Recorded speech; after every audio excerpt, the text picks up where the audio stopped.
Hello, everybody. We're about to go live. Well, we are live real soon.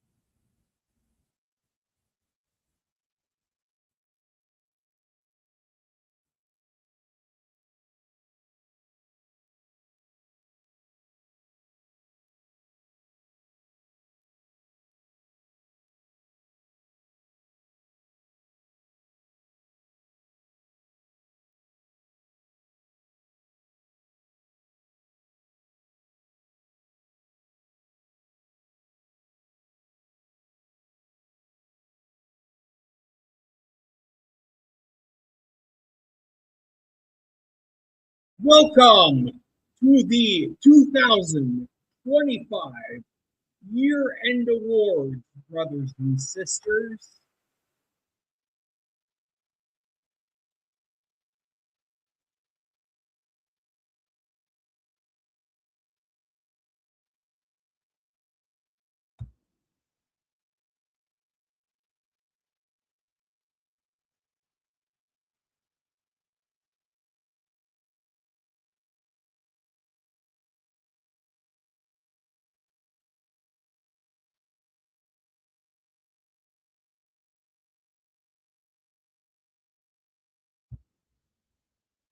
Hello, everyone. Welcome to the Year-End Awards of 2025. We say goodbye and good riddance to the year that was, or we sing praise. Alan, if you are ready to go, I am ready to go. I will add you to the stage and we will get things started. But before we do, how's everyone doing? How's your Christmas or Hanukkah or celebratory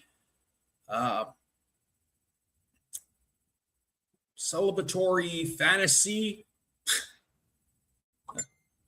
Horrible thing to say.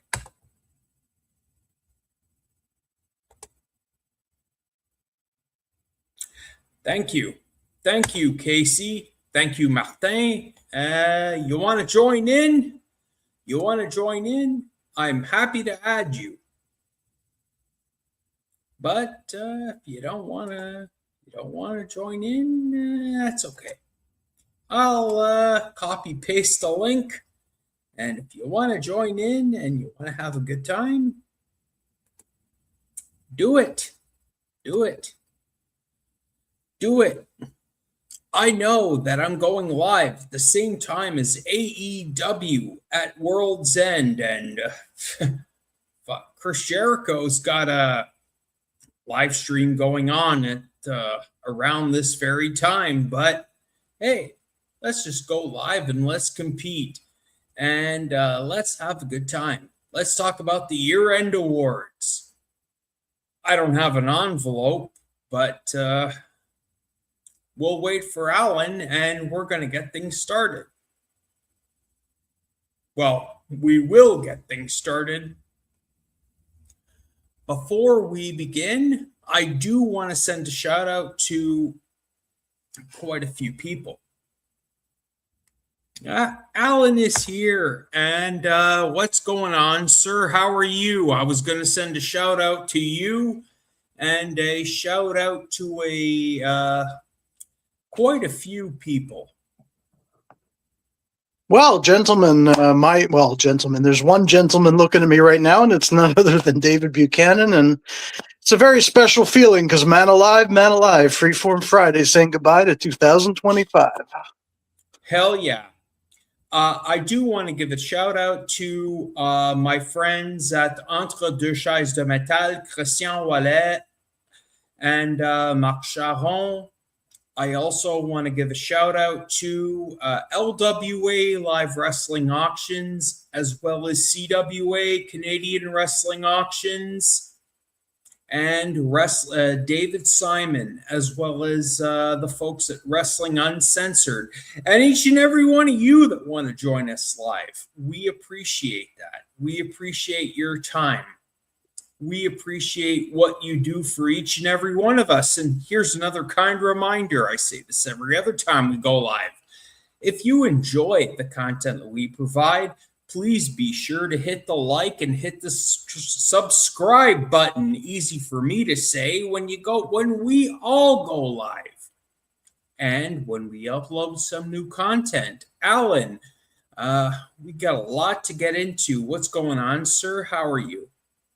Well, I'm ready for a new year and new ups, new downs, new sideways, new vertical, horizontal, diagonal, and everywhere in between. But in the meantime and in between time, it's Freeform Friday time. Do you want me to start talking? Indeed it is. Indeed it is. It is Freeform Friday time. What would you consider now when we get into the award ceremony? I don't have an envelope, but what is the biggest winner of 2025? Me, for not having to watch most of it. What's out there? So, I actually found something I liked in modern wrestling about a week ago or so. I can't believe it because it's such a rarity. I often cringe despite the talent of the performers and their amazing dedication to their craft and their athleticism. But I actually saw something I really liked, and it was it's such a rarity that I can't help but replay it in my head. It was the CM Punk promo from last week on Braun Breaker that I thought was absolutely stellar and would fit into any era of wrestling, and that's so rare for me these days to see something like. And it figures it would come from such an old school warrior like Mr. Brooks himself. I was very, very impressed. I actually found myself mesmerized by it, which is rarer than finding the Hope Diamond these days for me. So. So that's the biggest winner of 2025. No, well, no. I don't know if it's the biggest winner, but to me, it was the biggest surprise pleasantry because I've mostly felt disdain for just about everything. Well, I haven't seen everything, to be fair. I haven't seen everything, but it's been bad enough that it almost completely lost my interest. But I just figure every once in a while I better see what's going on, and this was one of the best things I've seen in a long while. That was both believable and interesting, and not stale, and not overdone, and not like a rehash of something. And because it used to be in the wrestling world that basically, if you had a 3 or 4 year run in the majors, you were sitting pretty. But now there's people, they stick around for 20 years, 25 years, and they just never, they're always there week after week, and eventually they just do go against the same people again and again. And there's a lot of repetition, a lot of blandness, or just out and out mediocrity, and it's just nice to see something that's a little different for a change. And even though there was nothing particularly different about it, it's just that CM Punk is so good at what he does that it was I don't know, I was intrigued, and it captured me, which is highly unusual in the new TKO world, or whatever, of the what are they called there? I don't even remember what they're called now. The company that owns the WWE now. It's TKO, right? Well, it's TKO. Well, it is TKO. But what's the other name they use? Yeah, okay, whatever. TKO. Unless there's another name that I'm not privy to. But the biggest winner of 2025, I would ask somebody and say, may I have the envelope, please? Oh, we're at the Slammy Awards. Good. Open it. Well, can Nikolai Volkov win for no envelope? Remember that best moment where Nikolai Volkov won for most ignominious, and he was so excited. The way that yeah. Well, no ignominious. No ignominious, but I'll give you the biggest winner of 2025, and most of you people will not like it. But for better or worse, here is the biggest winner of 2025. The biggest winner is the capitalistic society that thinks that they can dictate the ticket prices for not just professional wrestling, but entertainment and concerts as a whole, such as Ticketmaster. Not just TKO, Ticketmaster, and any other ticket holding service. StubHub.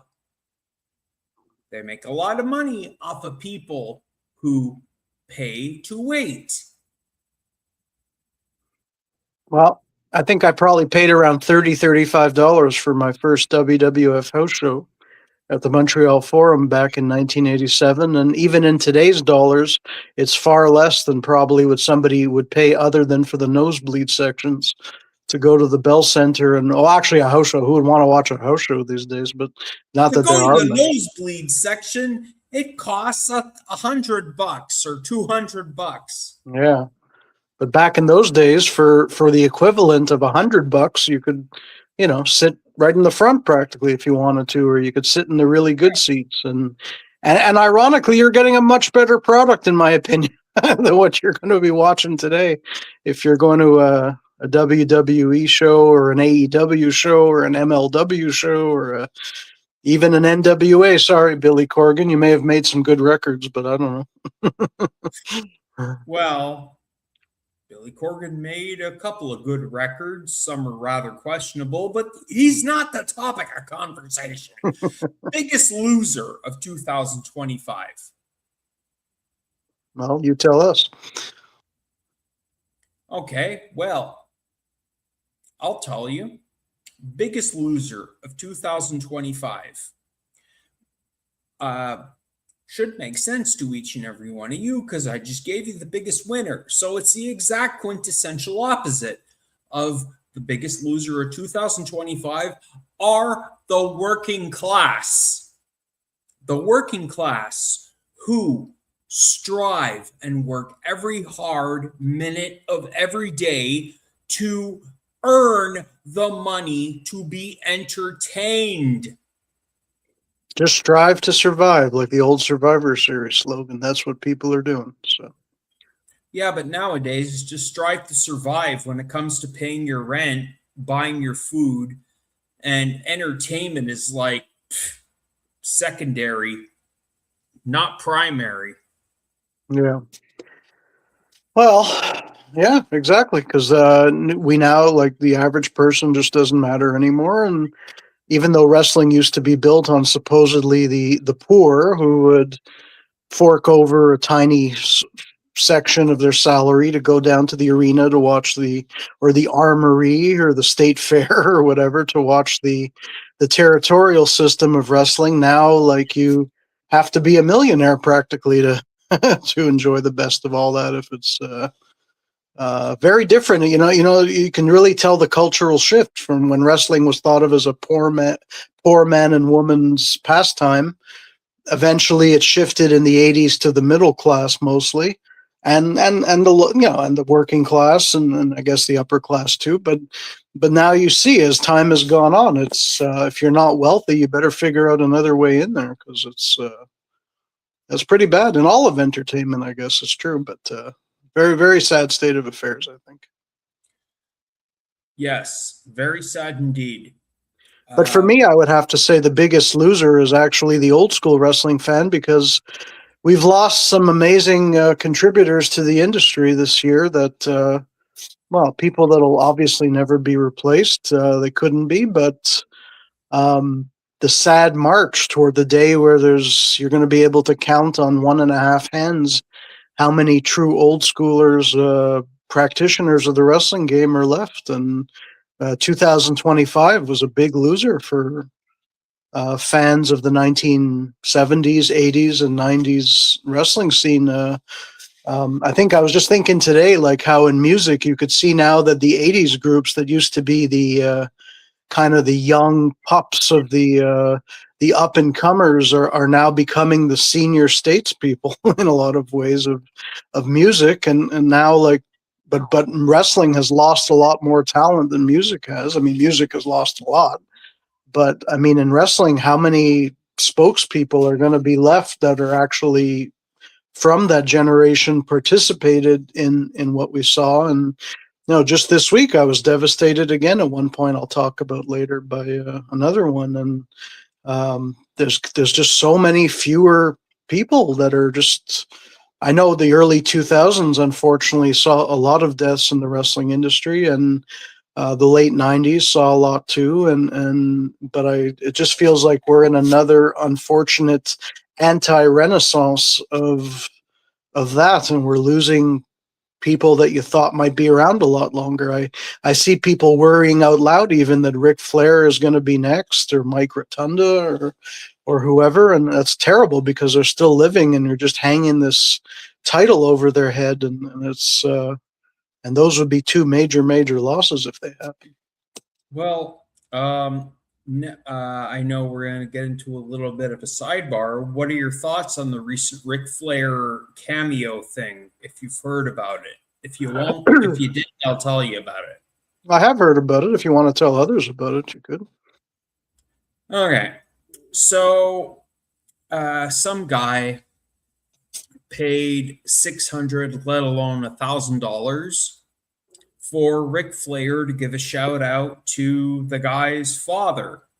And his name is Buff. No, not Buff with the stuff. No, not the same guy. But when Ric Flair sent the video, it wasn't Buff. He quoted as Barf. That part I didn't hear, actually. That one, sorry, I didn't know that part. Okay. So the person in question retaliated and said, "Oh, this is the worst video I've ever received." He apparently spent $1,000,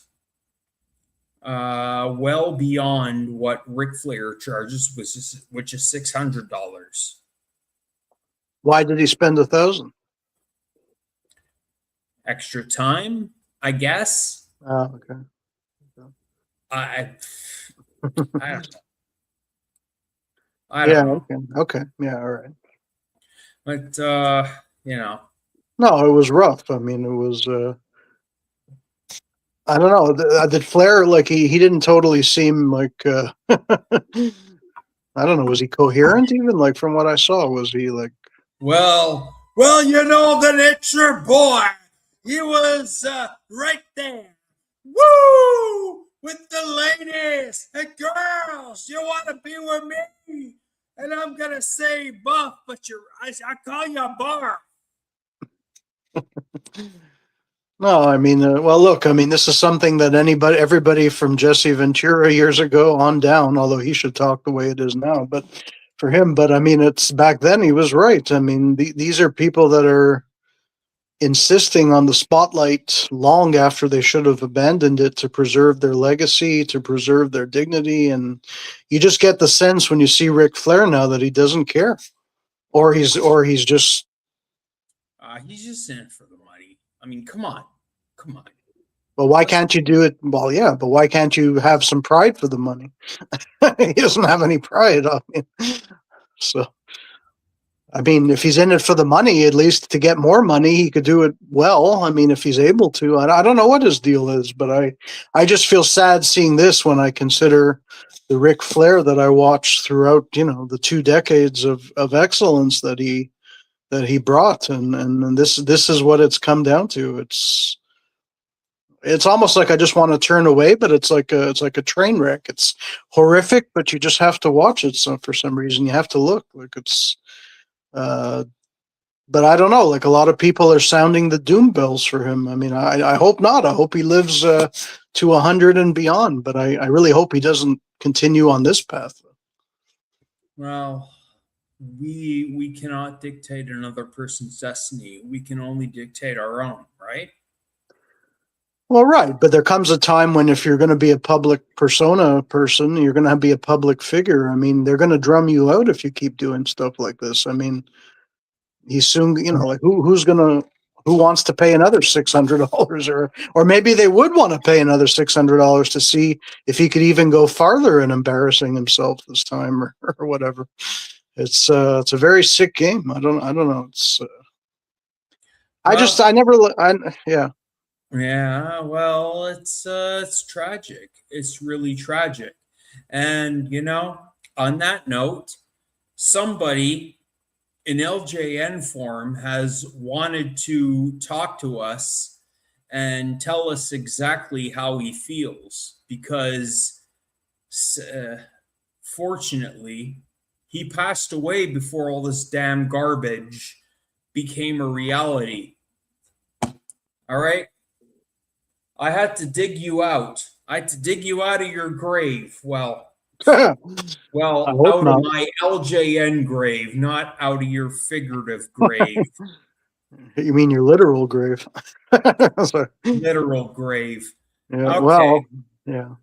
Okay. So, without a doubt, without a shadow of a doubt, I know a lot of you will think this is classless and this is the year-end awards, but if there is anybody that deserves to be honored in my own imitation, out of respect to the man himself, the living legend, may I present to you in LJN form Bruno Sammartino. Wow. There he is. Get over here. Okay, I gotta put the camera. I gotta move the camera around here. Okay, I gotta maybe sit down, but maybe when I start talking like him, it's like, what in the hell are you doing here, you piece of garbage? You see, a long time ago, we didn't have to deal with this damn crap that we deal with today. But let me tell you something. I was uno, and Bruno was uno. And let me tell you something. I didn't have to do this damn cameo crap.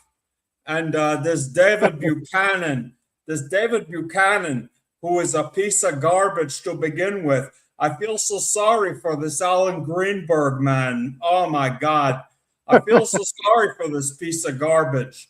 I feel so sorry for him. I feel so sorry. This piece of garbage, David Buchanan, is with Alan Greenberg. I feel so sorry for Mr. Greenberg. He has to deal with the likes of him. Okay. No, Bruno.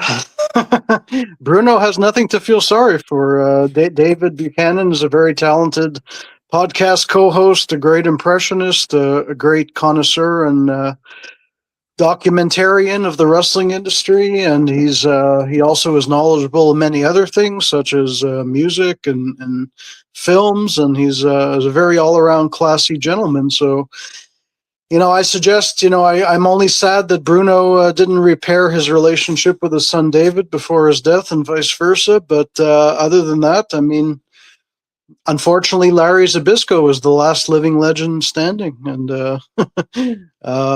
sorry, Bruno at least had his, shall we say, reconciliation with WWE at the last 5 years of his life. So at least that loose end was tied up, and he rightfully has his place in the Hall of Fame. I guess that's important to people. I mean, it was nice to see, but and well, another legend gone. Yeah. I'll tell you, it's not much of a Hall of Fame. I mean, Bruno Sammartino making his way into the Hall of Fame was terrific. But, something, here's a little project or a little something I'd like to do in 2026. I don't know about you. Let's reach out to David Sammartino and be like, hey, what is the problem with your daddy? What are your daddy doing? What is the problem? What did he do? What did he do? You think you're a piece of garbage, David Sammartino? You were a man. You were a good man. you're a good man, but I know the Bruno Sammartino, maybe the guy keep the Mambino down. Well, and it's funny because David Sammartino sounds a lot like his father. His voice is somewhat analogous to his late great dad, and he sounds a lot like Bruno. So that would certainly be haunting and interesting, but a fascinating topic for an interview for sure. It's, he's also seen it all. He's been through some tremendous downs, a few ups, and involved in the first WrestleMania, which is a big deal. I mean, how many living, I was going to say creatures, but that's perhaps the wrong word unless you're talking about The Undertaker, but how many living beings from the first WrestleMania are actually still alive? I mean, other than Ricky Steamboat and Bob Orton and David Sammartino and Tito Santana, I can't think of too many except Brutus Beefcake, I guess. Yeah. And the Hulk Hogan tax is still and Greg alive. Valentine. Yeah, who ever thought? Yeah, I know Beefcake is younger, but in my wildest dreams, I hadn't even realized the age difference until the last bunch of years. But that Brutus Beefcake, given what he's been through in his life, would outlive Hulk Hogan, which that to me is probably the greatest wrestling tragedy of 2025, despite his controversial reputation. I mean, his contributions can never be disputed, and just that's something I never thought as a child and as a teenager I could ever envision, and that's probably why I'm clinging on to the Ric Flairs of the world too. Like, I don't want to see the top layer of talent that superseded the wrestling business go. I mean, and they're still young. I mean, they're not elderly. I mean, they're not teenagers anymore. But if the Iron Sheik could live to 82 and superstar Billy Graham could live to 80 and all, like all those guys, I mean, like, and Bruno himself lived to 80, 81 or so, and I realized the way that the wrestlers in the following generation treated their health and their lifestyles were very accelerated, but my God, I just that's why I'm kind of extra reticent to sing Old Lang Syne yet, because the wrestling world just lost another talent, significant talent this past week, and I don't know if it's a shocker or not. I mean, most WWE fans have no idea who he was, probably, and he's never. I had no idea who he was. Solomon Grundy. He was alive on a Sunday but died on a Monday. Well, yeah, kind of, in a way. I mean, I don't know when you want me to talk about it, but I would like before the end of the show to talk about his life and stuff. No time like now. By the way, Victor Pereira, you're the one that caught me with this whole rhyme scheme. You want me to call you and put us on the show, yet it's going to be a train wreck if I do so, but I'll probably put you on. Are you even live with us right now? I don't know. I can't tell you. We got two people on my live stream who are watching us right now. Let me just see if Victor Pereira is ready to go. Well, you're talking VIP, Victor Pereira. Yeah. Victor Pereira. What is going on, sir? How are you? You are live on Freeform, Saturday night's main event. We were just about to talk about Solomon Grundy, alive on a Sunday, dead on a Monday. You remember that quickly. Oh yeah, I'm that quick-witted. What can I help you with? What can you help us with? Well, you're on speakerphone right now. I added you as a friend on Facebook, but if you'd like to make it a triple threat or a three-way, you are more than welcome to. But we got our year-end award show going on right now. We've announced the biggest winner and the biggest loser of 2025. Would you care to chime in with what your thoughts would be? Tell me who's the biggest loser first. Biggest loser, and not in the derogatory sense of the word. Biggest loser are people like each and every one of us, the middle class folks who pay our hard-earned money to watch any form of entertainment, whether it's wrestling, which I know you and I are passionate about, as is Alan. It's not only wrestling, it's just entertainment. It's about going to a concert. It's about experiencing something out of what we normally have to deal with out of our day-to-day life. So the biggest loser are people like us who can't afford to pay the exponential amount of money that the corporations ask us to spend. I'm agree with you on that point. Look at Taylor Swift. Do we care about Taylor Swift, Alan? I'm sorry, he's with me on StreamYard. He's with me on StreamYard, and if you want to join us, I can send you the link.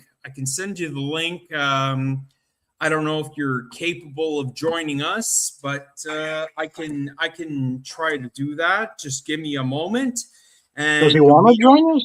We don't have to have you on speakerphone throughout the whole duration of said broadcast, but I can definitely send you something. I have FaceTime. Yeah, but FaceTime, it's just that I'm live, and FaceTime would be you and me, but we wouldn't have Alan, and we wouldn't have all of the people watching us. So just give me a minute. I'll provide the hyperlink. Just like one of these ambush game shows where you just call up fans and get them on the show. It's not an ambush. My God. What do you call what you talking about, Willis? This is not an ambush. Well, I didn't know. I don't think Victor was prepared for this. I mean, oh, Victor is a good man, though. Let me tell you. I'm sure he is. I'm sure he is. I'm sure he's always ready for anything. He's like Ranger Ross in the NWA. So. Always ready for anything like that. Did you hear that? Did you hear that, Victor? Yeah. Did you get that? Yeah. Of course, Ranger Ross was ready. Do you know what he's what my co-host is talking about with regards to Ranger Ross? Yeah, that he's like Two-Face or something like that. Care to elaborate? Me? One thing and does another. I can't hear him. What did he say? He said Two-Face does one thing and does another, but I'm like, says one thing and doesn't. Yeah. Well, yeah. I mean, well, if we're talking about Ranger Ross, probably. Well, yeah, he robbed a bunch of banks. so despite he being did rob a bunch of banks, and he paid his debt to societies. It's not me. It's not me. It's not me. All right, Victor, I sent you a link. Okay, let me get to it right away. Okay, so but is your phone charged? Is your phone charged? Otherwise, because we could be here for a while. We could be here for a while, and if you wanna go live with us, we're gonna be here for a while. Just like it takes a good while to talk to you. But I always enjoy talking to you. But hey, this is fun. This is fun. Oh, so I knew. It's like it's like heating up oatmeal, like the old-fashioned way. It's worth waiting for. So. Oh, dang. Okay. It doesn't want to work. Doesn't want to work? No, it doesn't want to work. Sounds like Kevin Nash. back in the It sounds like Kevin Nash. Oh my God, Alan, he's so funny. Kevin Nash. Oh. Yeah, like Kevin Nash, he doesn't like to work. He wants to, do nothing all day. just stand there and beginning of Nitro and flip his hair back and take home a rat or whatever. Like they said, he was getting paid just to being paid. Yeah. He showed up, he didn't show up, and that's that. All right.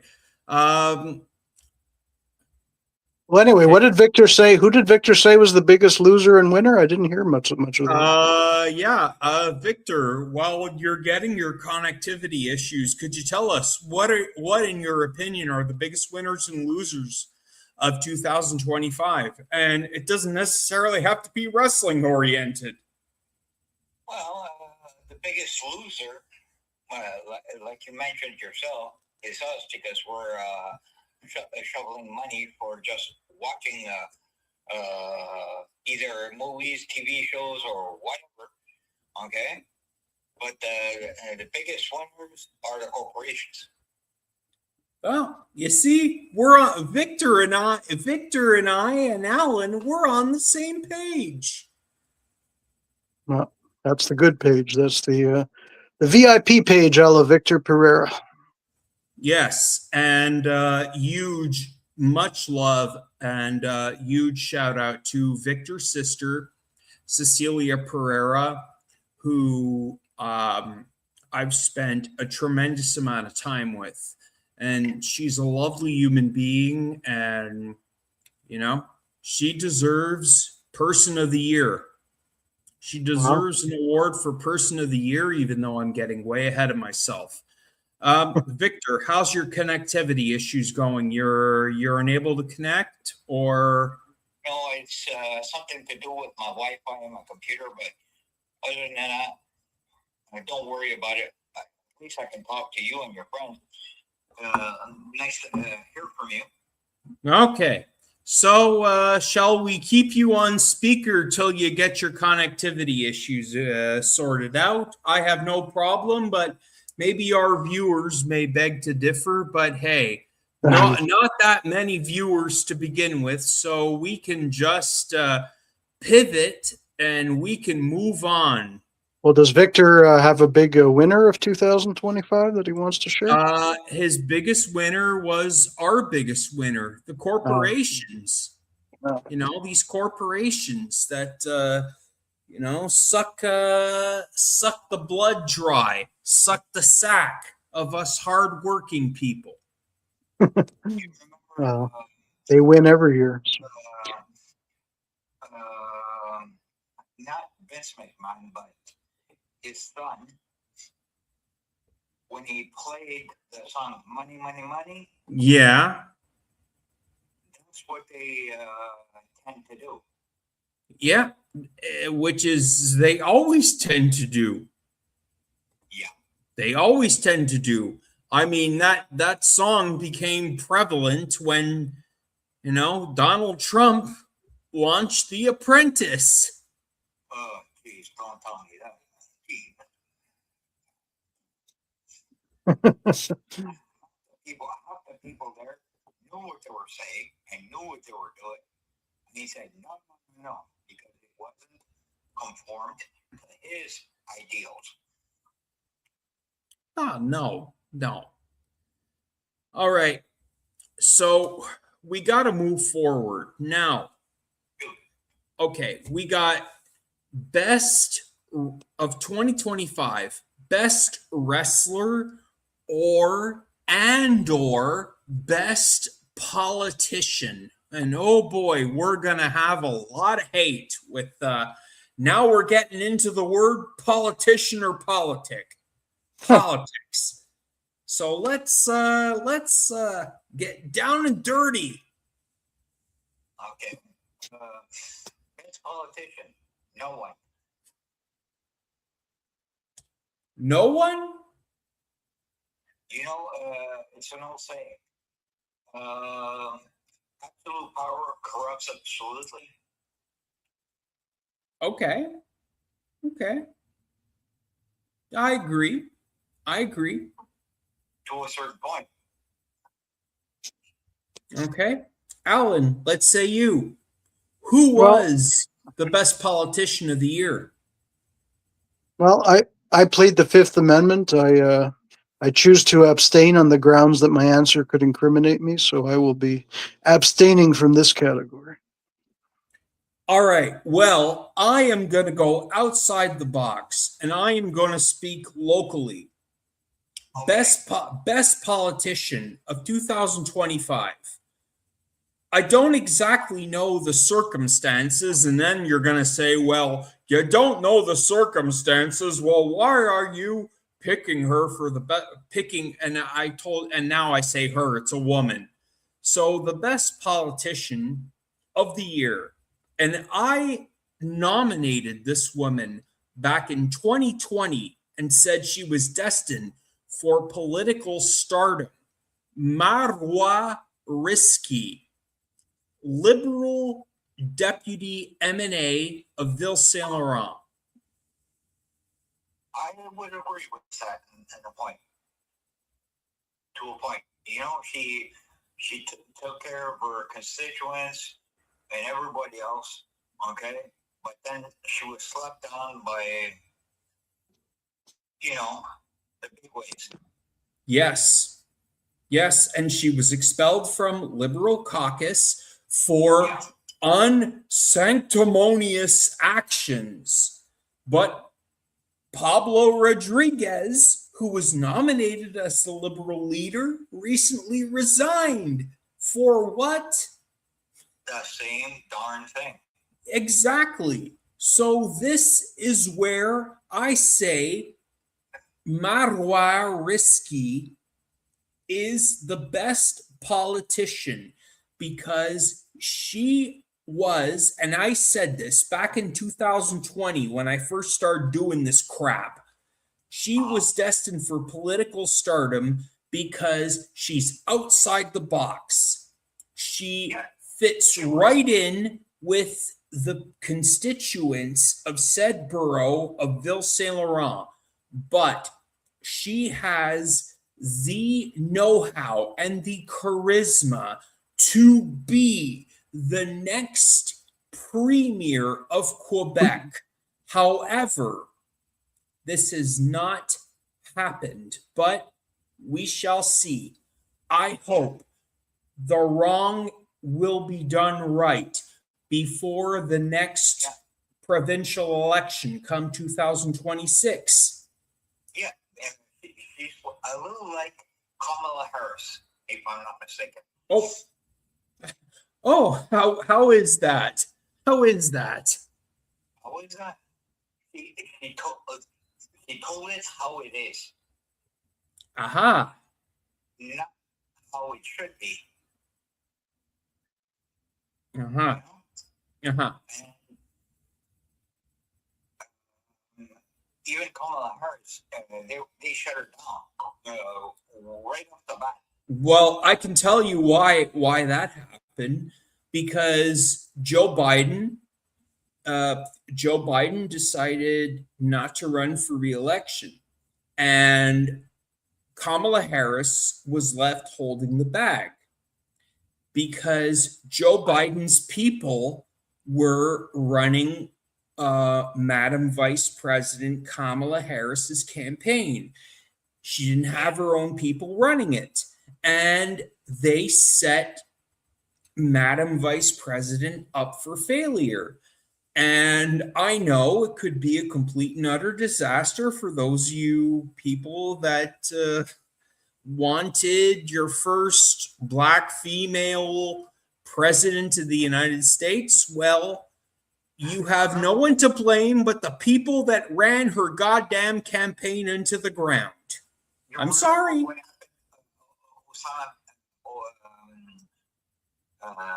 Osama bin Laden, Osama bin Laden, he's passé composé. Yeah, no, but the former president, Barack Obama. he was at that point he was like in the outskirts. Okay, at the time. Right. But then a lot of colored people, not only black, Hispanic, Asian, they all appreciated him. Yes. So, from my point of view, it was almost the same thing, but in reverse. Okay. Okay. You know? Kamala Harris,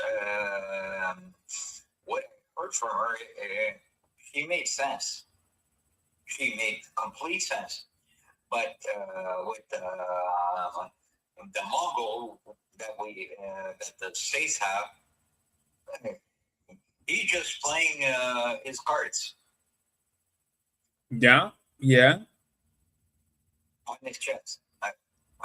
If you've been watching the news, it's like he's every ethnic person, he's bombarding them like crazy. Okay.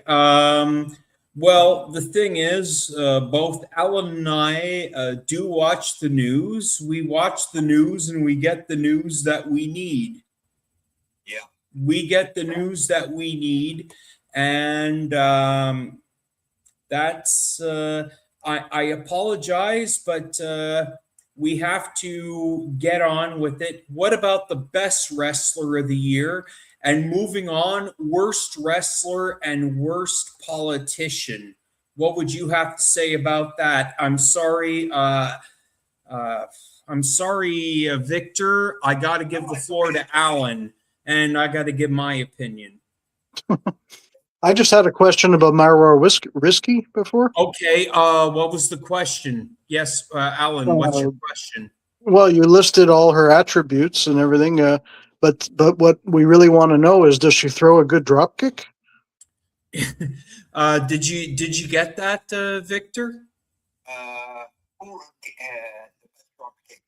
Does Marwa Risky have a good drop kick? It's decent. She just has to work on it. All right. Well, Yeah. she wants to be premier. Agree. Practice makes perfect. Yeah, maybe a good ghetto blaster, mule kick for sure. Yeah. Yeah, I agree with that. Yes. So, I didn't really get to pick my. Well, I said best politician is Marwa Risky. I said she's the best politician because, quite honestly, when it comes to politics, I personally have always been and always will be bitter and jaded when it comes to picking.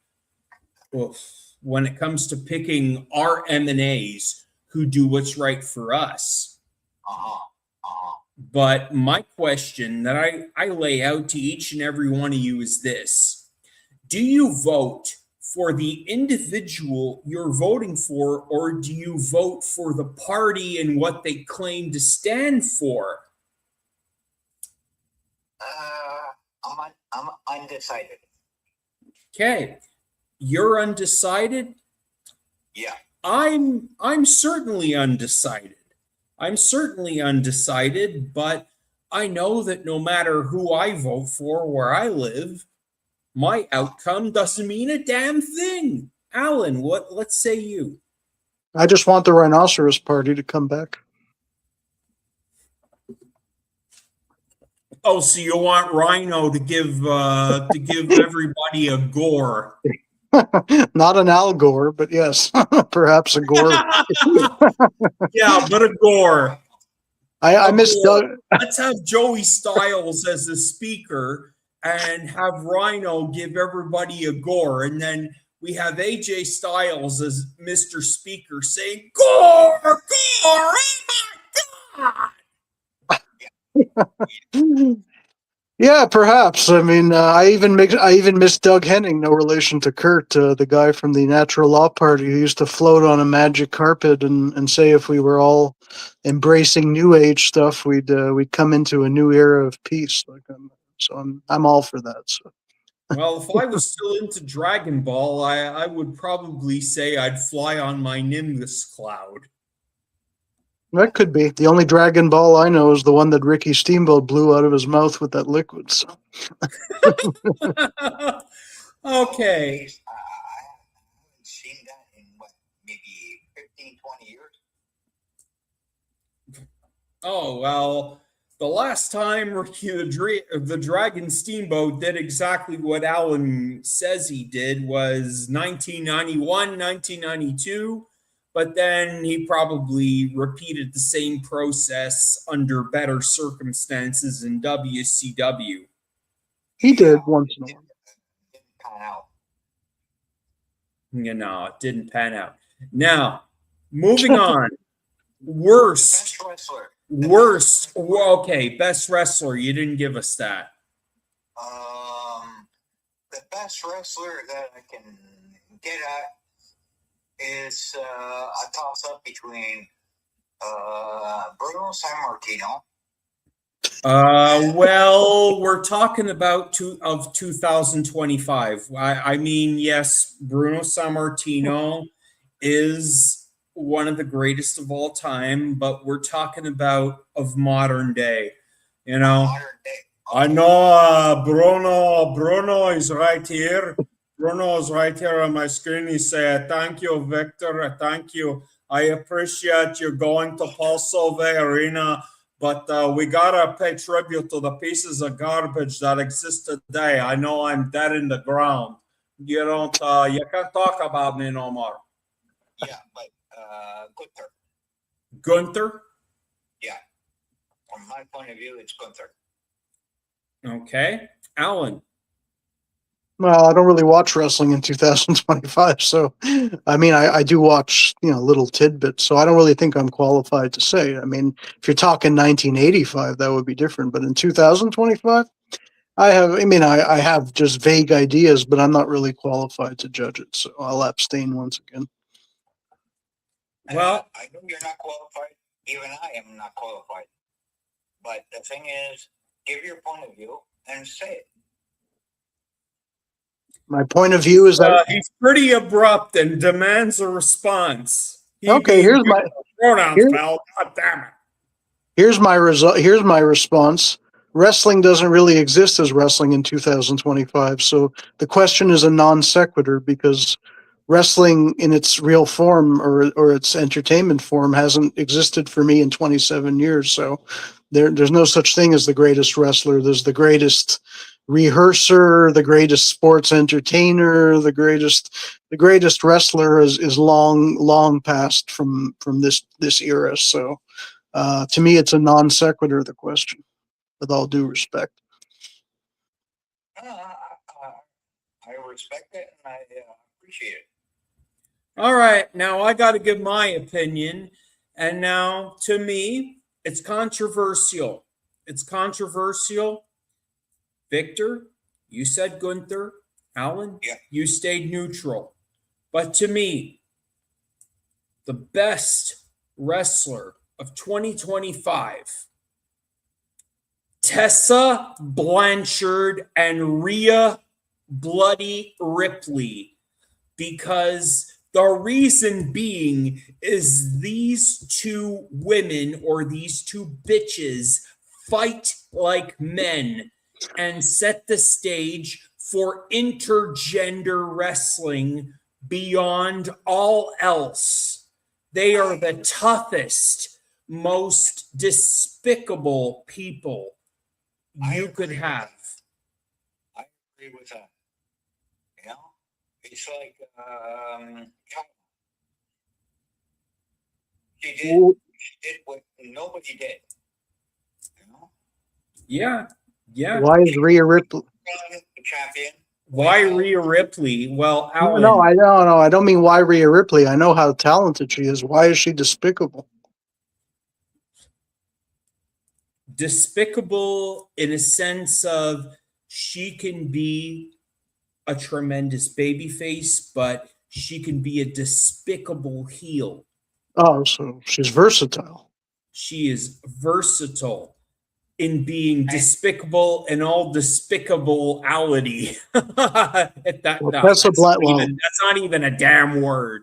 Well, it's a Even I Davidism. So invented it. it's a Davidism. It's okay. But no, Tessa Blanchard is actually a real life heel, actually. So that's why I was wondering. Yeah, she is despicable. Well, she is really despicable, but let me tell you something. Tessa Blanchard is Very talented. she's a beautifully gorgeous human being, but let me tell you, she fights like a man and she kills like a man. Well, she's a Blanchard. She took over his father. Oh yeah, and she totally took over her father, Tully Blanchard. Yeah, I watched on YouTube. They call her the Diamond. Yeah, she is the diamond. She is the diamond in the rough. Can I ask a trivia question of both of you? Okay, what's the trivia question, Alan? Who was the last figurehead president of Vern Gagne's AWA, American Wrestling Association, before it went out of business? Oh, Did you get that? Did you get that? I don't quite remember. I think it's what's his name? The guy that fought WCW. I think. What do you say? Somebody that fought in WCW. It was not. No. Not. Okay. No, definitely not. Well, I'm gonna say Wally Caribou. You know, Jesse the Body Ventura. He used to talk about Wally Carbo or Wally Caribou. That's good. Well, it's a very, it's a good. Somebody bought him off. I didn't hear what he said totally, but Bought from under him. I don't know what he said, but Well, what is the answer? well, the answer is actually Wally Carbo's a good guess. He helped form the AWA with Vern Gagne in 1960. The answer is Joe Blanchard, father of Tully, right under our noses. grandfather of Tessa. That's right. There you go. From under him? Yes, Joe Blanchard. Oh. Something. After Stanley Blackburn resigned. All right. Did we get to worst wrestler or worst politician? I don't think we're at that yet. We still have a long way to go. No, that's right. We're moving slow like a Shockmaster Uncle Fred match here. Yeah, we're moving as slow as the Shockmaster as can be. Yeah. Worst politician. That's a heads up. Meaning that it's between the son of Donald Trump, not the son, but his stepson. That's somebody. Son of Sam, what do you say? No, not Son of Sam. Come on. But although it wouldn't surprise me if the son of Sam, David Berkowitz, was related to Donald Trump. It could be. I agree with your friend.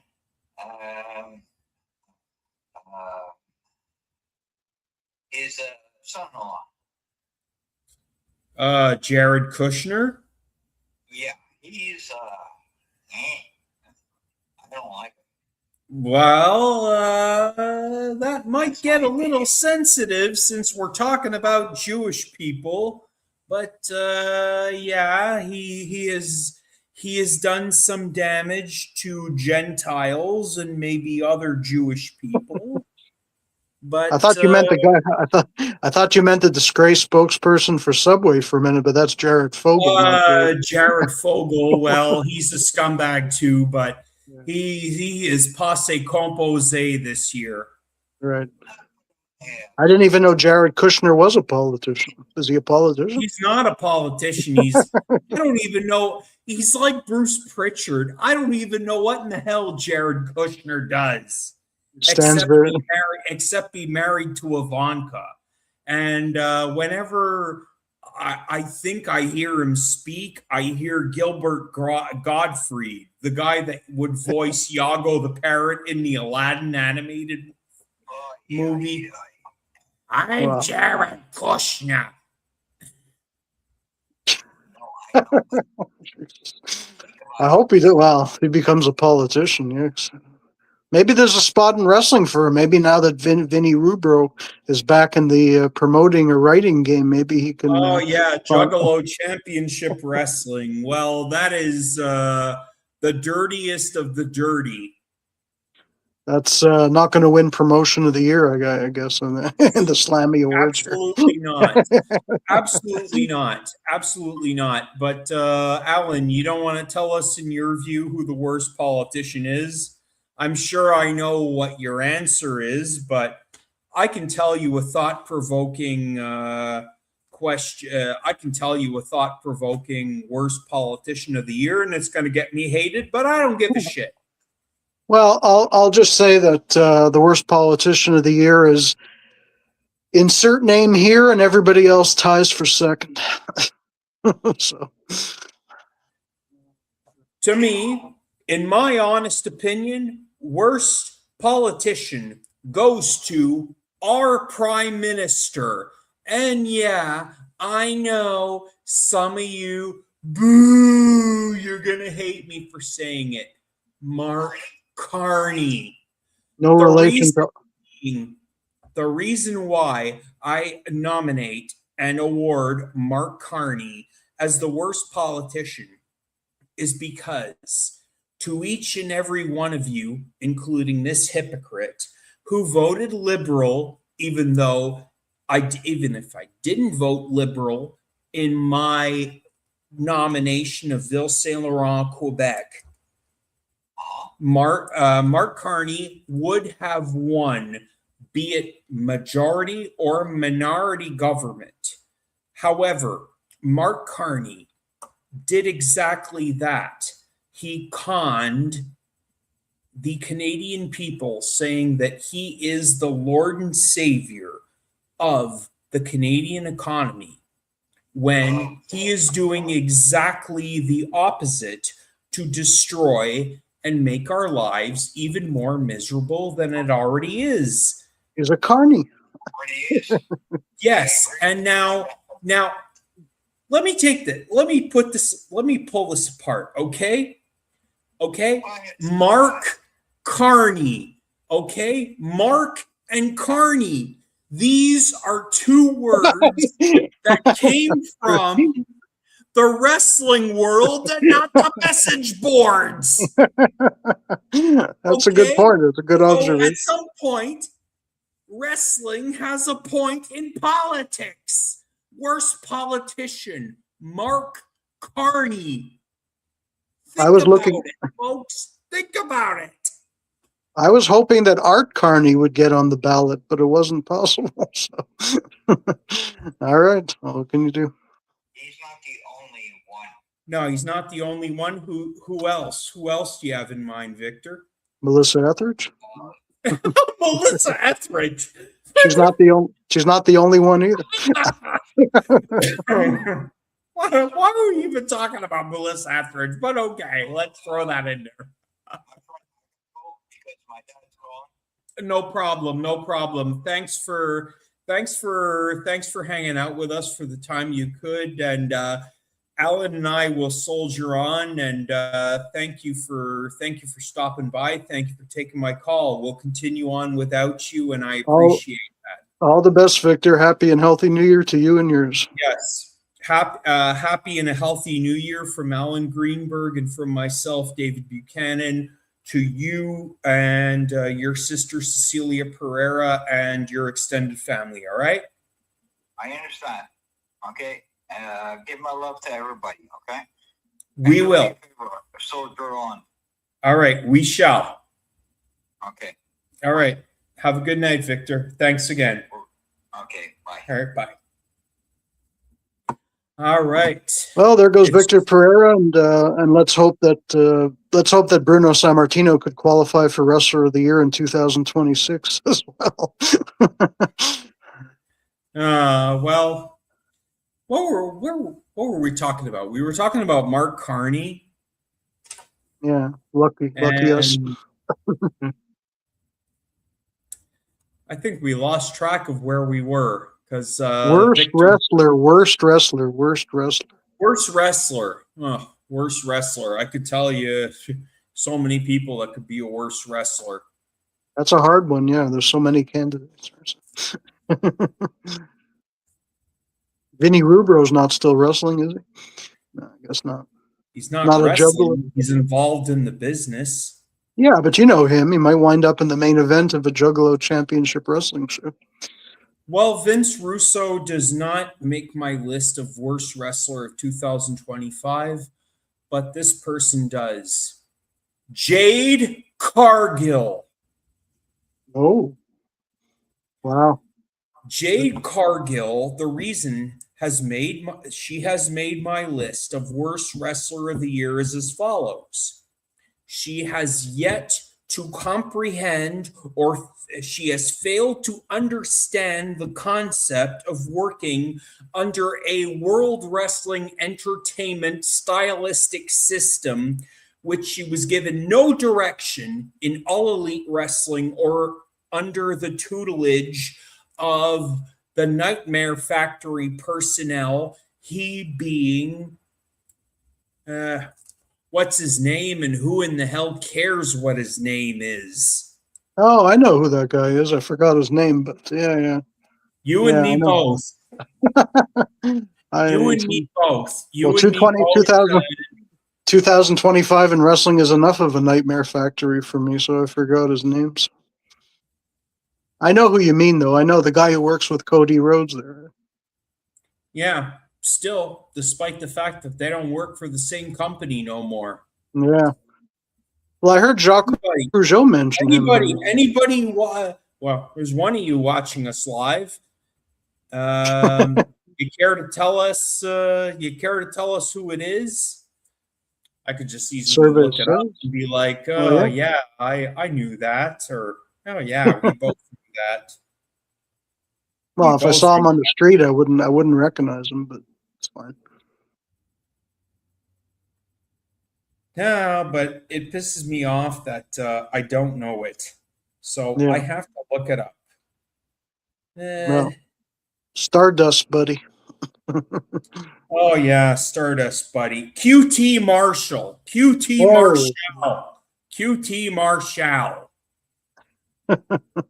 Well, the only other Marshalls I know in wrestling are Deborah Marshall, who was Deborah McMichael, I think. And do we know any other Marshalls in wrestling? I guess not. Not that I can think of them.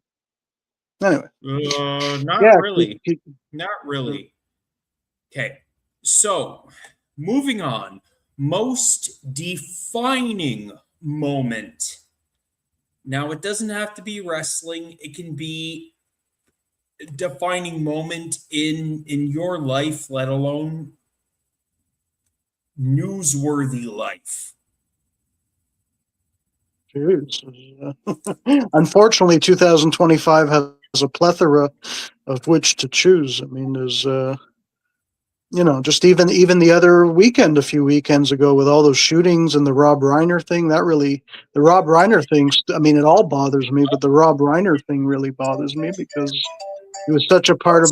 Looks like Victor's back. Oh. Hey, Victor, you're still live with us. We were just talking about what's the most defining moment of 2025. And Alan was just in the middle of giving his opinion. I haven't laid out mine yet, and we'll wait for yours. Well, probably a few, but that weekend was a really those few day periods with the Brown University and the incident in Australia and Rob Reiner of all. Oh my God! I mean, it's. I mean, the Rob Reiner one really was devastating to me because of his very prominent role in my childhood and my adolescence. I can't believe a guy like that. Like, what a way to just horrendous. I mean, his father lived to almost 100, and this is what happens to him. On that point of view, Yeah, on that point of view. Mm-hmm. Go ahead. Rob Reiner did quite a bit. Yeah, he did quite a bit. And as we talked about earlier offline, and we talked about Mick Foley, which I'm going to discuss later.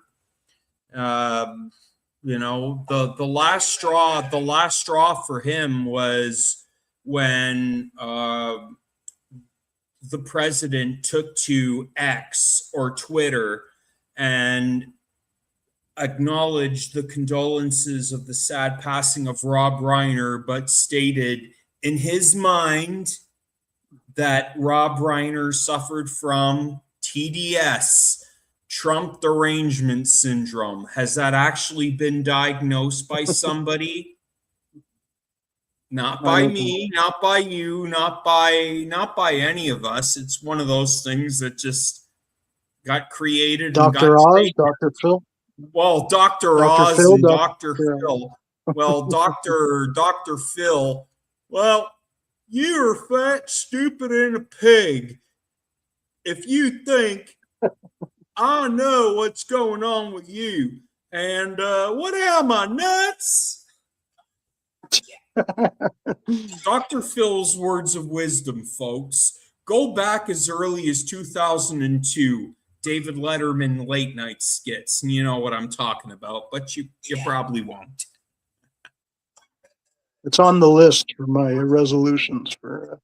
It's on the list. Well, I'll send it to you, even though it's not on the list, and I'll send not it to Chris, you. not Chris Jericho's list. Then my list. Well, no, it's not the same. Well, thank God it's not the same list. Ay, ay, ay. No, he was played like a fool, but Dr. Phil, he's not a fool. No, we never said he was. No, but they wanted to play him as a fool. Yeah. Well, yeah. I mean, you know, a guy from Texas and, well, I talk like this, but I know what I'm talking about when I meet with people and say, here's the problem, here's what you got to do. And I know I have a Southern accent, and I don't have, and you probably don't want to do what I tell you to do because I got the accent and I don't have the experience. Well, Vince McMahon wouldn't like him very much with the Southern accent, I'm sure. But isn't he from? God damn it! Get rid of that Southern accent. God damn it! I had a Stone Cold Steve Austin. I don't need Dr. Phil. Fuck that shit. Isn't he from Tennessee? No.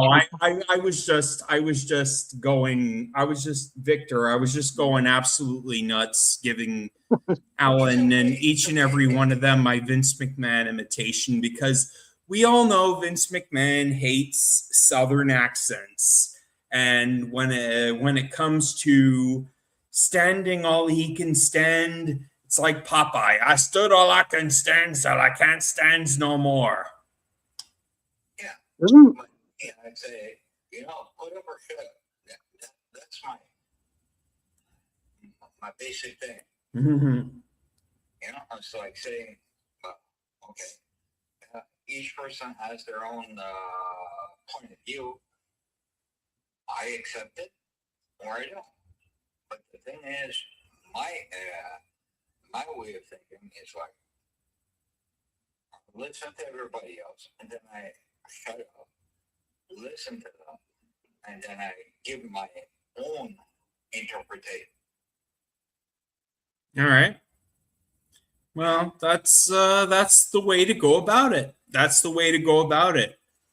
Now, moving on, what would you think was, who would you say was the traitor or turncoat of the year when it came to 2025?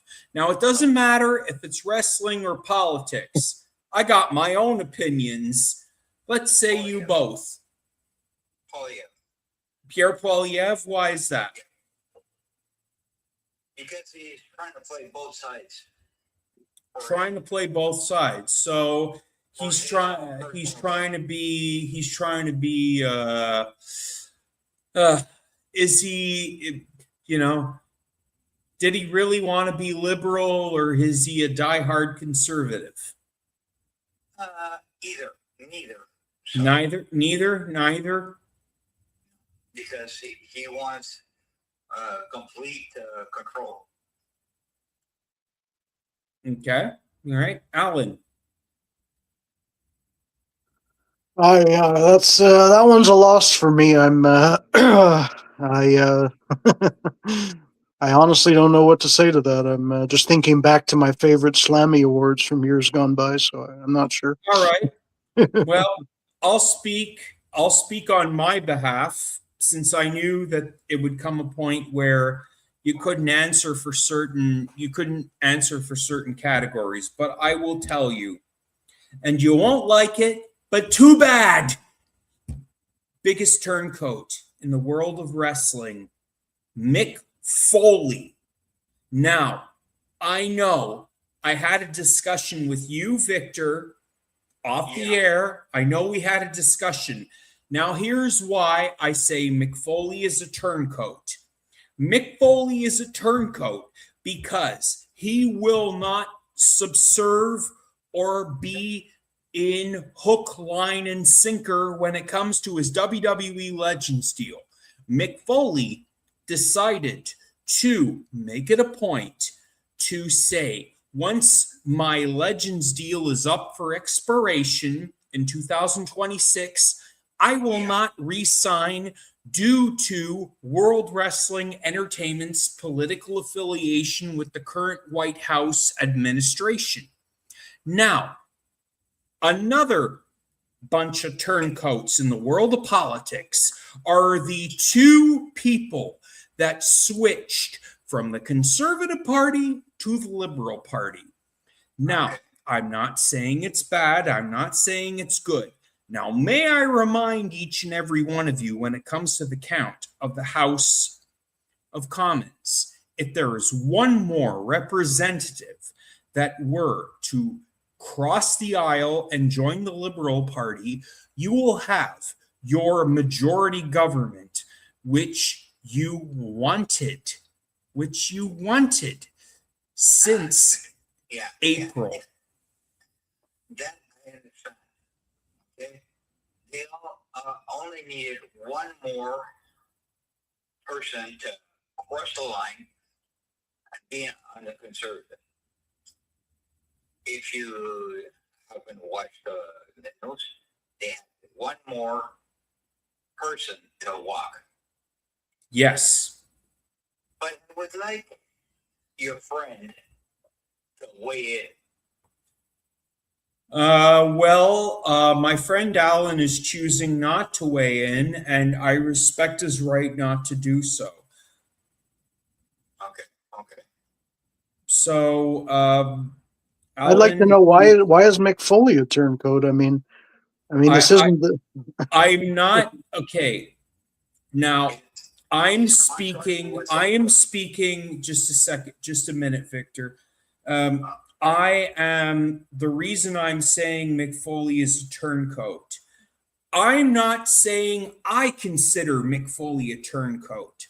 Okay, I side with Jim Cornette. Jim Cornette broke the news and advised me via Twitter or X, the worst place to get news in the world. You know what I mean? But Jim Cornette said Mick Foley is one of the very few WWE legends that has a backbone. Now, I am not personally saying he's a turncoat, okay? He's a man of conviction who stands up for what he believes. However, I know a lot of scumbags and a lot of oppositional people who have an oppositional point of view, for better or worse, and all ridiculosity and stupidity, will think otherwise. So I'm making all these people happy. I'm just saying, okay, turncoat, yeah, he's a turncoat because he did something you never expected him to do. And it's bread and butter. Yes. That's what I thought you meant, but I wanted to be sure. Okay. Oh no, I mean, I haven't switched sides. It's not like it's one of those things where it's like, gotcha. Oh, I'm a traitor. I've been a conservative and I've been a Retrumplican all my life. No. Victor and I are not like that. And I know it's not even that. I was just wondering what Foley himself did in that context to be a turncoat. I mean, to me, all he did was say this isn't the same WWE he was once with. Exactly, which is why I'm explaining in 2025 why there are people that consider him a turncoat. Of course. Yeah. Yeah. You know, like, Sure. like you said, David, he's a legend, okay? Yes. Even The Undertaker said it. He's a legend. And to put his body on the line for the company. But the thing is, where is the company right now?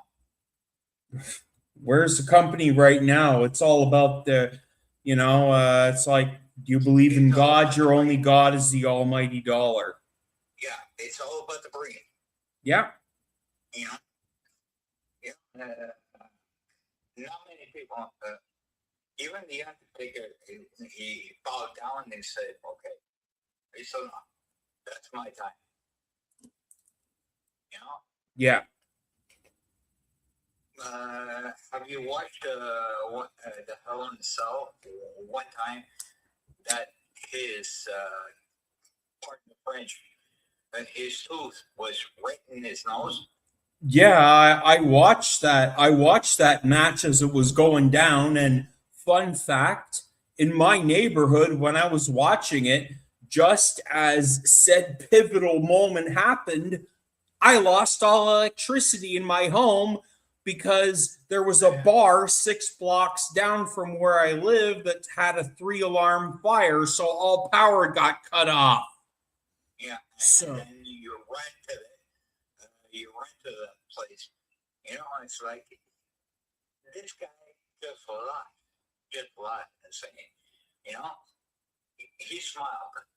Okay, he smiled right. and said, "This is what I am." Okay, he was nicknamed the Hardcore Champion. Yeah. Which is not given, it was bestowed before him. Yes. And the thing is, how many people would do that?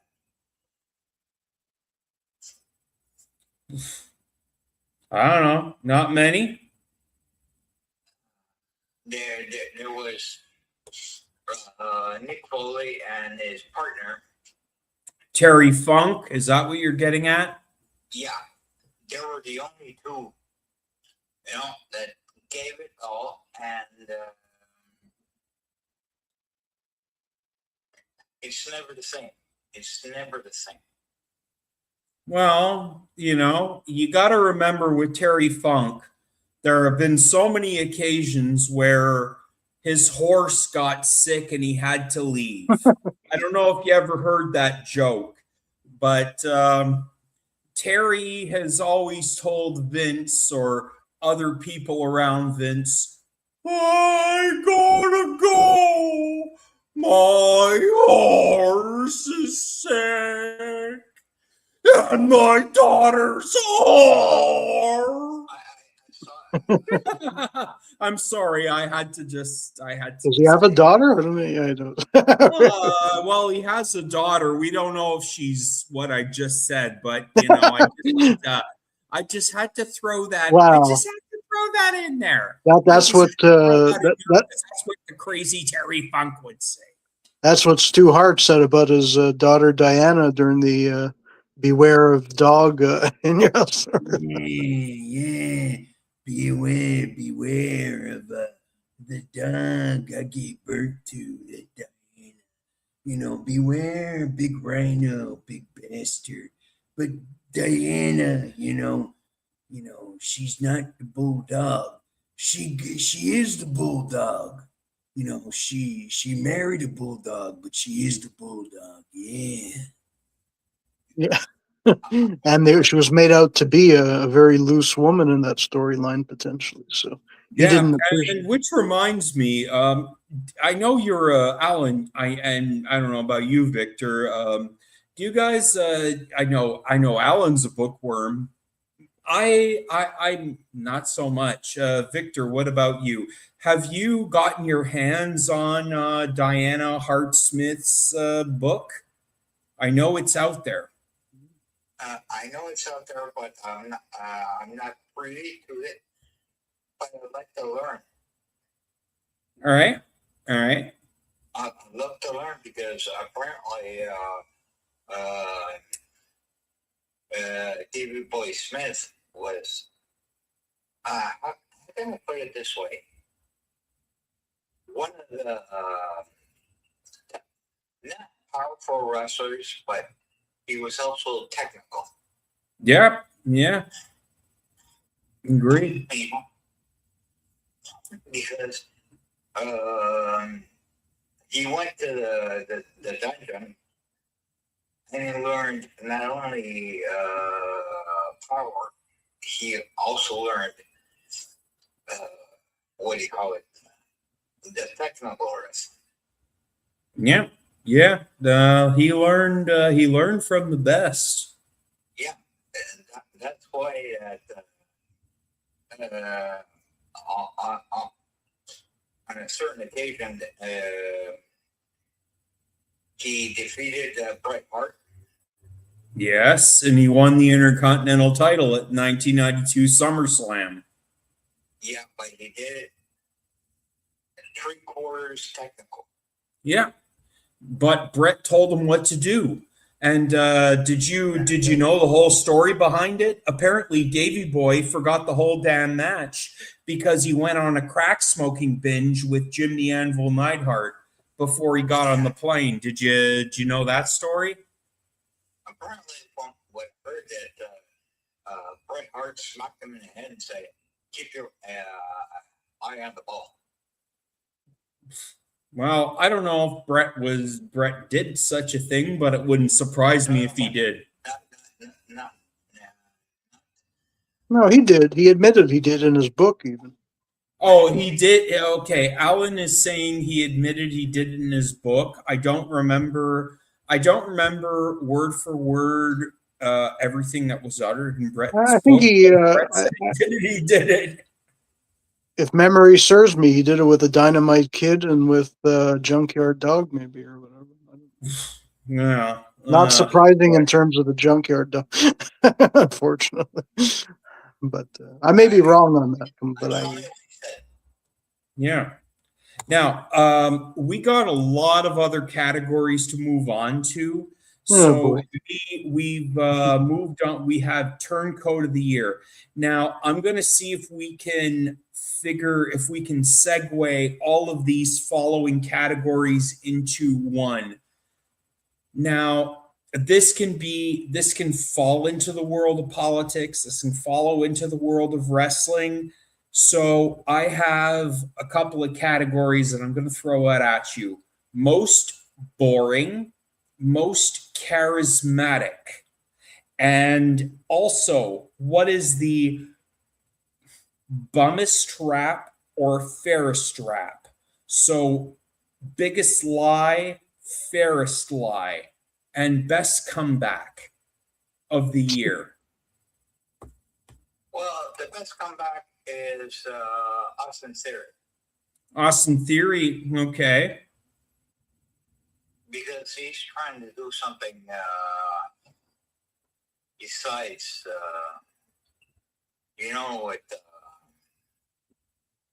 with Ozzy friend. All right. All right. The next one, I should have.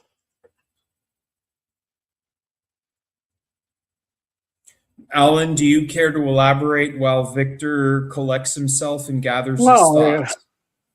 the only category that jumped out at me is most boring, and I'll give it to Triple O if he's scripting that stuff, or at the head of the team that's scripting it. So Triple O wins most boring for me. He used to win a bunch of other awards, but I'll go with most boring this year. Okay. I Well, agree with that. you agree with that? Well, I'm going to tell you something, and that sums up all categories. So, Bummest Rap, Fairest Rap, most boring.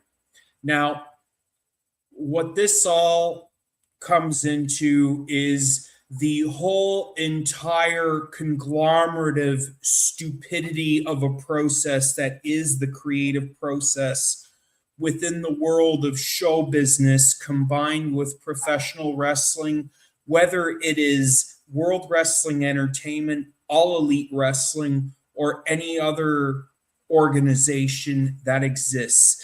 Because the reason being is this is the new normal. It's the new normal, and we do not have wrestlers making or promoting wrestling. It's like the new normal is writers writing content.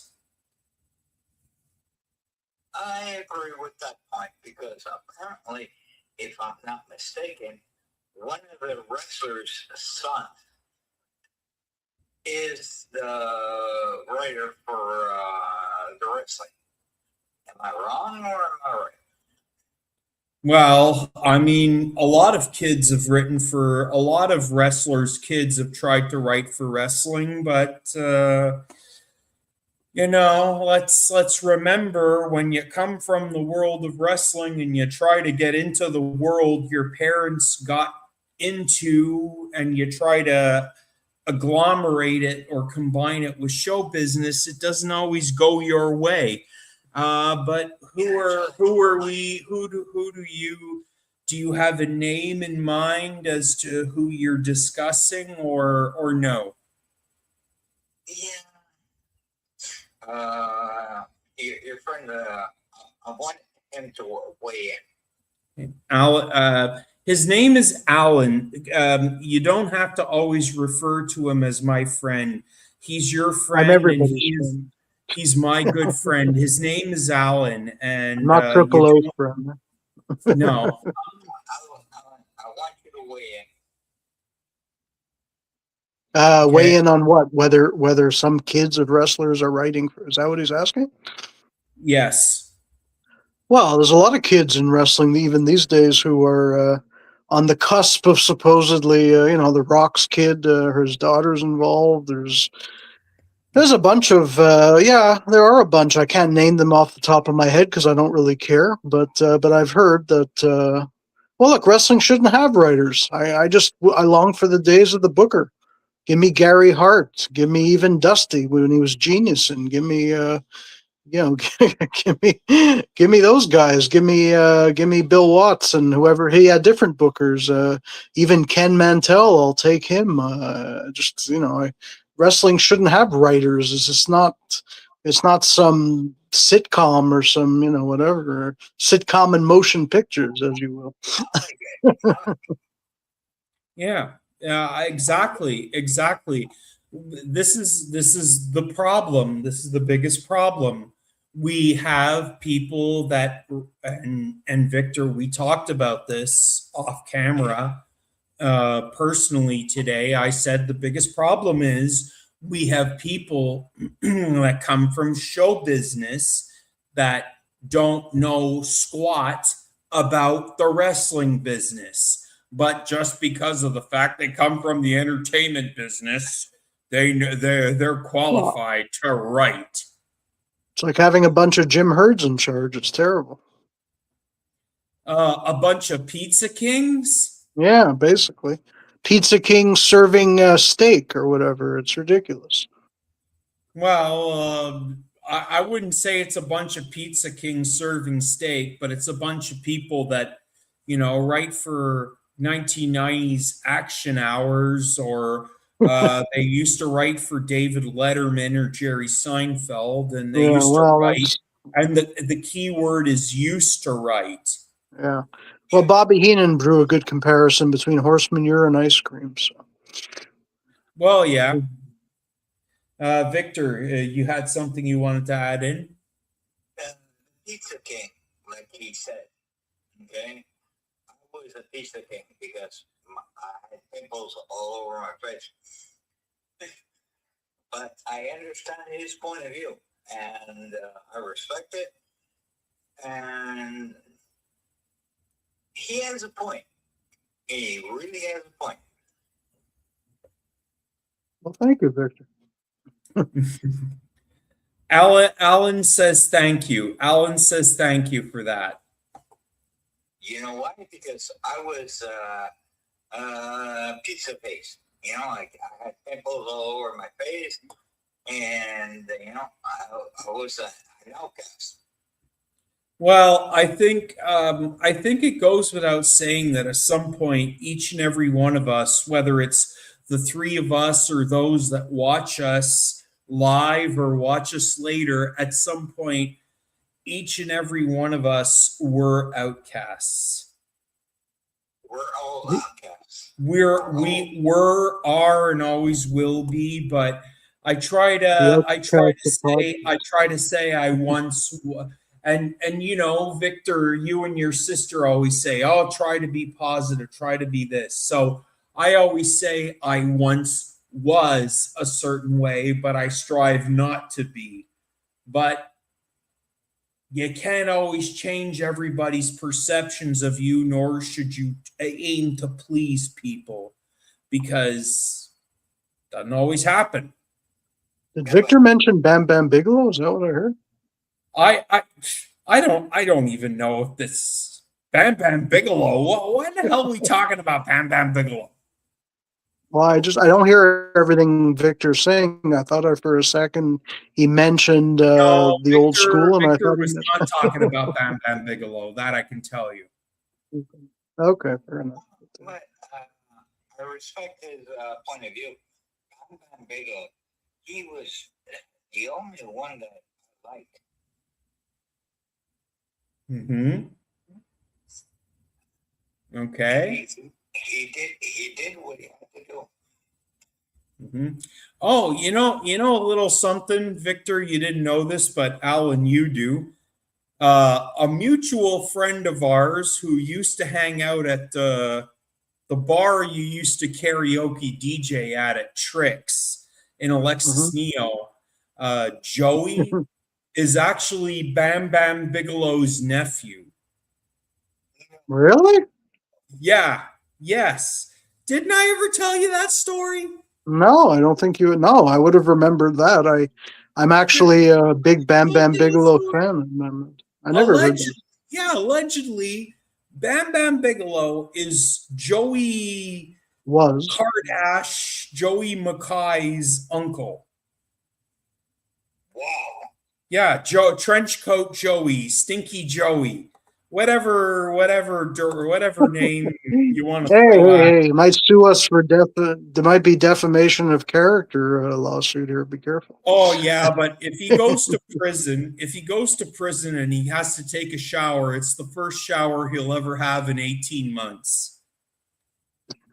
Oh, jeez. Not a fan of the trench coat, are we?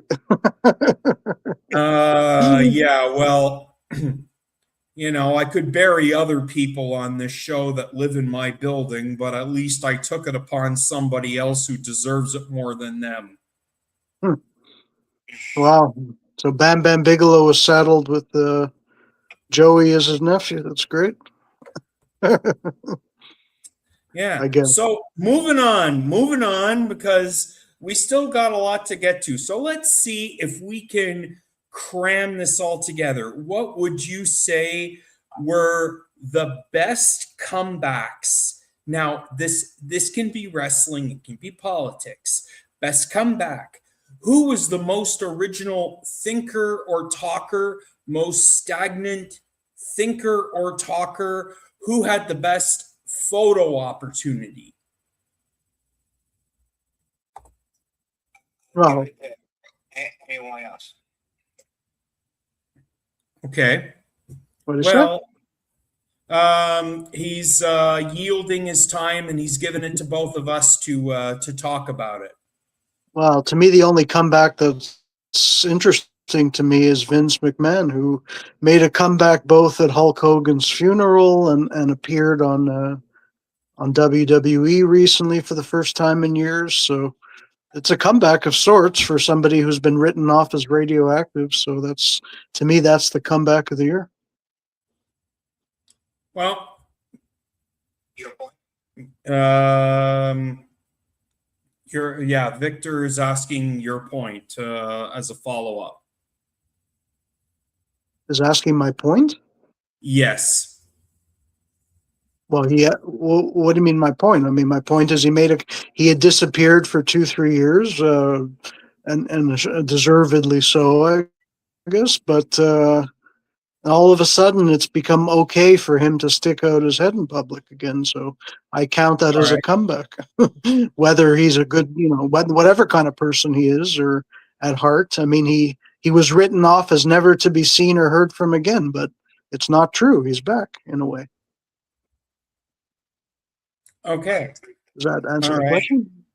All right. It seems like it is. So for me, the biggest comeback, it's not necessarily a comeback, but it is a comeback for me.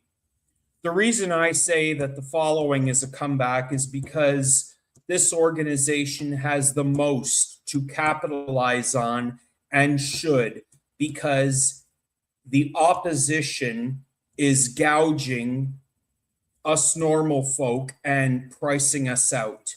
The biggest comeback of the year is Tony Khan and All Elite Wrestling, as well as Ring of Honor.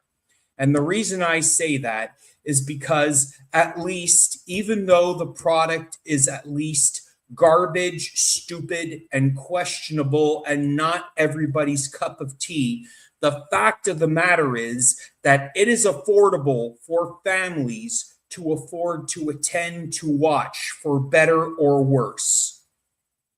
I agree with that. Got to give it that. It's true. Yeah, good point, David. I agree with that point. Okay. And as far as stagnant thinking, well, I would say stagnant thinking goes to Paul Levesque, Triple H, or the TKO board, as far as continuously to fail to understand what their audience is, assuming that each and every one of their buying, attending, watching public has money to spend, which they do not. In this day and age, us people have to be more conscious of our money spending habits as opposed to going into quintessential credit card debt, which is a big mistake. Now, my favorite award of the year, my favorite award of the year, enough already. And I don't mean to release my inner Jew. Not that I'm Jewish, I know. Alan, I know you are. Releasing doves like the late Ozzy Osbourne? I have my mensch on the bench. I'll get him right here. I got my mensch on the bench without the bench. It's Paul Heyman. Oh yeah, I'll definitely name him Paul Heyman, even though he doesn't look like it. But I can do puppet theater like I failed to do with Bruno Sammartino and say, "Allow me, sir, to tell you what I've had enough of. May I tell you about good kosher food or Chick-fil-A, sir?"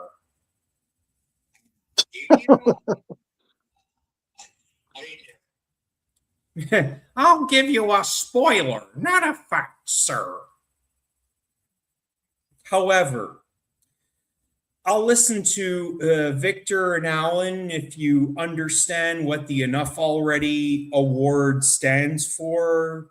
Do you have anything to say before I give my, pardon the spiel, but my spiel of what Enough Already stands for, or what my view of Enough Already is? In other words, I'm absolutely speechless. Well, enough already can be classified or deemed as what you have had enough of hearing or seeing about in 2025. okay. How long do you have? Well, we're almost an hour and 50 minutes in, so I mean we've gone this long. This is longer than most of our broadcasts have ever lasted, but we've gone 2-3 hours when we used to do this on Zoom, Alan. Yeah, I recall. Victor answer? Time is of the essence, is what you're getting at, Victor.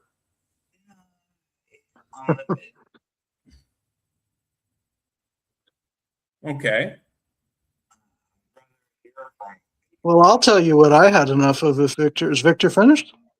Yeah, Victor, I think, is yielding his time to the both of us. Sorry, just because I have trouble hearing him at some points.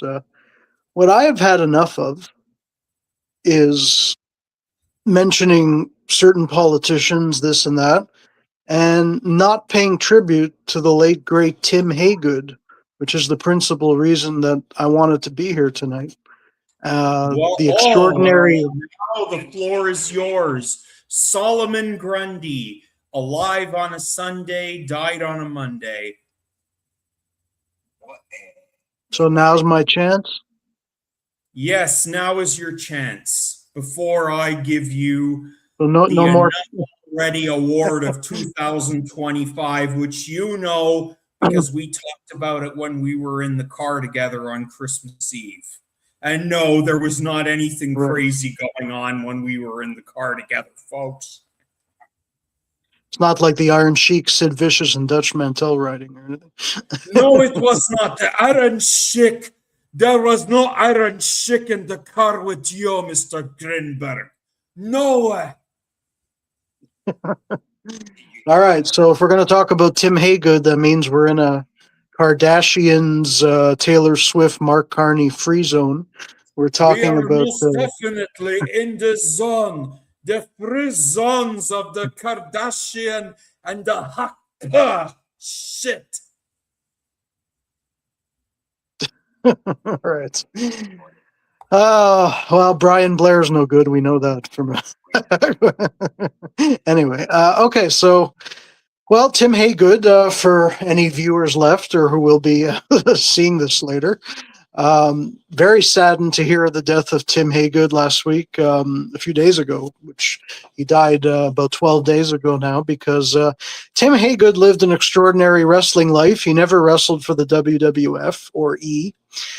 His tenure in WCW was a mere 2 or 3 days when he was called into a couple house shows by a fellow Texas wrestler who they needed somebody to come in and wrestle the hardliners, Dick Slater and Dick Murdoch, in 1991, but he never really wrestled for WCW on television, yet he had one of the most remarkable careers, and it didn't take place in the AWA either. Where it took place was at first in the Von Erich's World Class Wrestling, but in the period where Fritz Von Erich had already given up control of World Class, and it was basically being run by the combination of Jerry Jarrett, the Von Erichs, and the booking of Eric Embry, the flamboyant Eric Embry, who I like to mention as often as possible on this show. And he started out in Texas wrestling with World Class, and he had a run in Memphis too, speaking of Jerry Jarrett, and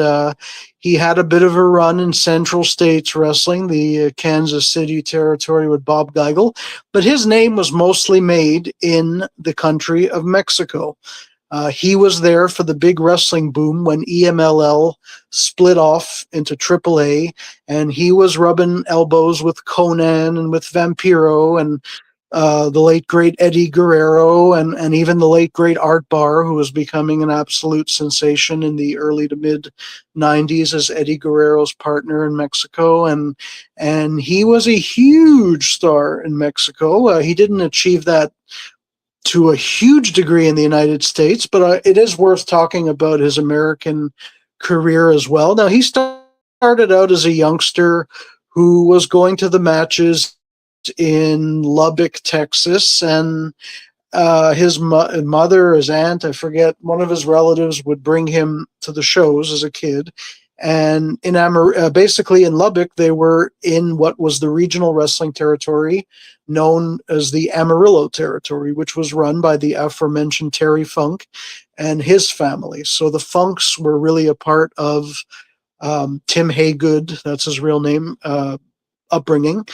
And he fell in love with wrestling right away. And before you know it, he grew to be a 480-pound man. And there was a place in wrestling back then in the 80s for guys like that, based on the Haystacks Calhoun, the Humphrey twins, and all those people like that. And of course, I guess you can stick in King Kong Bundy and the One Man Gang and all these guys. What was interesting at this time is that Tim Haygood was often mistaken in his early years for other wrestlers that looked like him, because it was a very unique time in the wrestling business where there were a bunch of guys who were around that weight or maybe lower, but still huge. And he was actually often confused with the late Mike Shaw, who WWF fans, of course, remember as the wrestling monk, Friar Ferguson, or Bastion Booger. Probably more as Booger.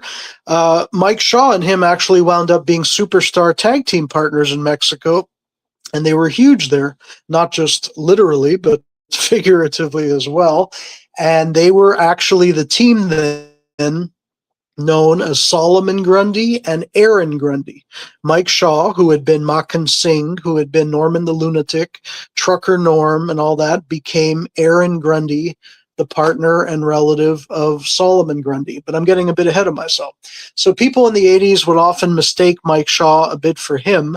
The one that I always mistaked Tim Haygood for, who was wrestling as Solomon Grundy in Texas, was the guy who was Mighty Wilbur in the NWA, who had the same gimmick, basically, in a way, as a good-natured, innocent hillbilly, a la Hillbilly Jim, but a bit more like Uncle Elmer, like more clueless, and just a simple good guy. And Mighty Wilbur actually was portrayed by the late Randy Buchanan. Isn't that ironic? His surname is Buchanan, was Buchanan. David, are you related to the Mighty Wilbur?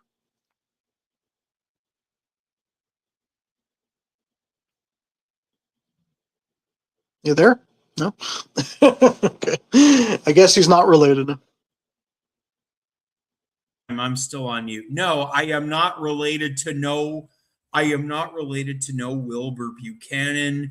Although, and I've had people ask me if I'm related to Roy Buchanan, the accomplished guitarist. But apparently I'm related to Ralph Buchanan, legendary hockey player.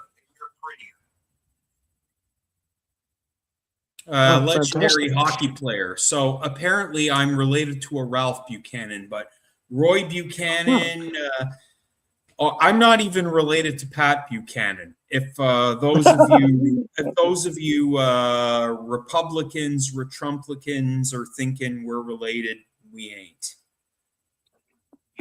Well, I think Randy Buchanan actually spelt it differently anyway. But yeah, so to me, Mighty Wilbur and Solomon Grundy were almost interchangeable, except that Mighty Wilbur was Randy Buchanan, who was taller than Haygood.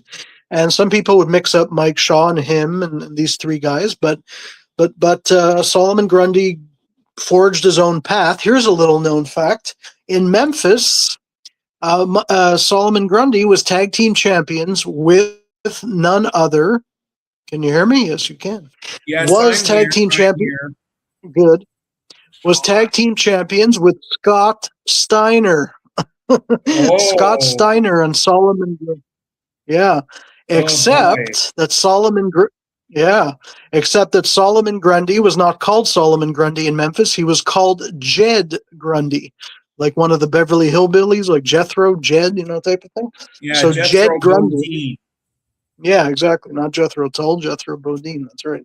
So Jed Grundy and Scott Steiner were tag team champions, and Grundy was a friend of the Undertaker in his early years in Texas because they rode. They were very good. Well, they were reasonably good buddies, and he rubbed shoulders actually with Mick Foley in his Texas days. So a lot of people that became stars later. In Memphis, he worked with the likes of Jerry Lawler, Kurt Hennig, Bill Dundee, a whole bunch of names that we recognize. But mostly his work in the States was confined to Texas, to Memphis, and to Kansas City. He tried to go to Puerto Rico. He actually had a very infamous match in Texas with a guy who's unfortunately synonymous with Puerto Rico, and I'm talking about the late Frank Goodish, Bruiser Brody, and Haygood was not very fond of Brody because Brody beat the living stuffing out of him during a big Texas stadium show when Grundy was still very much a rookie, and it was unnecessary, and Haygood was actually considered a bit controversial because he suggested in a roundabout way that Brody's ways would one day get him into very, very unfortunate, bad circumstances, which unfortunately in Puerto Rico did actually unfold.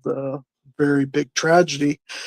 He tried to wrestle in Puerto Rico. He didn't like it very much. I don't think, but in Mexico though, he was basically broke at the time that Mexico came calling, and they'd heard good things about him, and then rightfully so. I mean, he was very good. I mean, he was agile. He had a very good match in World Class with Al Perez, actually the world-class champion in 1988 for a lot of 88, and Gary Hart, of course, being the manager of Al Perez. He saw some wild stuff. He told wild stories how Gary Hart hated the missing link. We talked about the missing link last week, I think, right, Dewey Robertson? Yeah, we did. We certainly talked about the missing link some of the last times Jason, we went live, and a story about Bobby Heenan managing him, and right. Well, I'm sure Missing Link was no fan of Bobby's, but he was definitely no fan of Gary Hart's. He may have been a fan of Bobby Heenan's work, I don't know. But Gary Hart and him, there was no love lost between them. And one time Haygood walked into the dressing room, and Missing Link, Dewey Robertson, and Gary Hart had both taken out straight razors and were going to have a razor fight, a blade fight, to see who could carve up the other one because they hated each other so badly. Wow. Pretty crazy stuff. Yeah, very, very crazy stuff. Is that right? That's I never heard that one before. Yeah. Well, here's another story you never heard before, and again about somebody else, not Haygood himself. He said the best rib that he ever saw, and this is really, it's funny, but it's really disgusting. I hope you don't mind me telling it. I'll try to be as tasteful as possible. The late Jeff Gates. Saturday night, and the sanctimonious censors are off to bed. Let's hope. Oh, this is like the Shotgun Saturday Night in the early days, where they could get away with just about Yeah, anything because they well, were I on. didn't talk like Brian Pillman, I could have talked like Snake Roberts, I could have talked like that and said, hey, at least the damn sanctimonious sons of bitches know the censors are not around. So you can say whatever the fuck it is you want.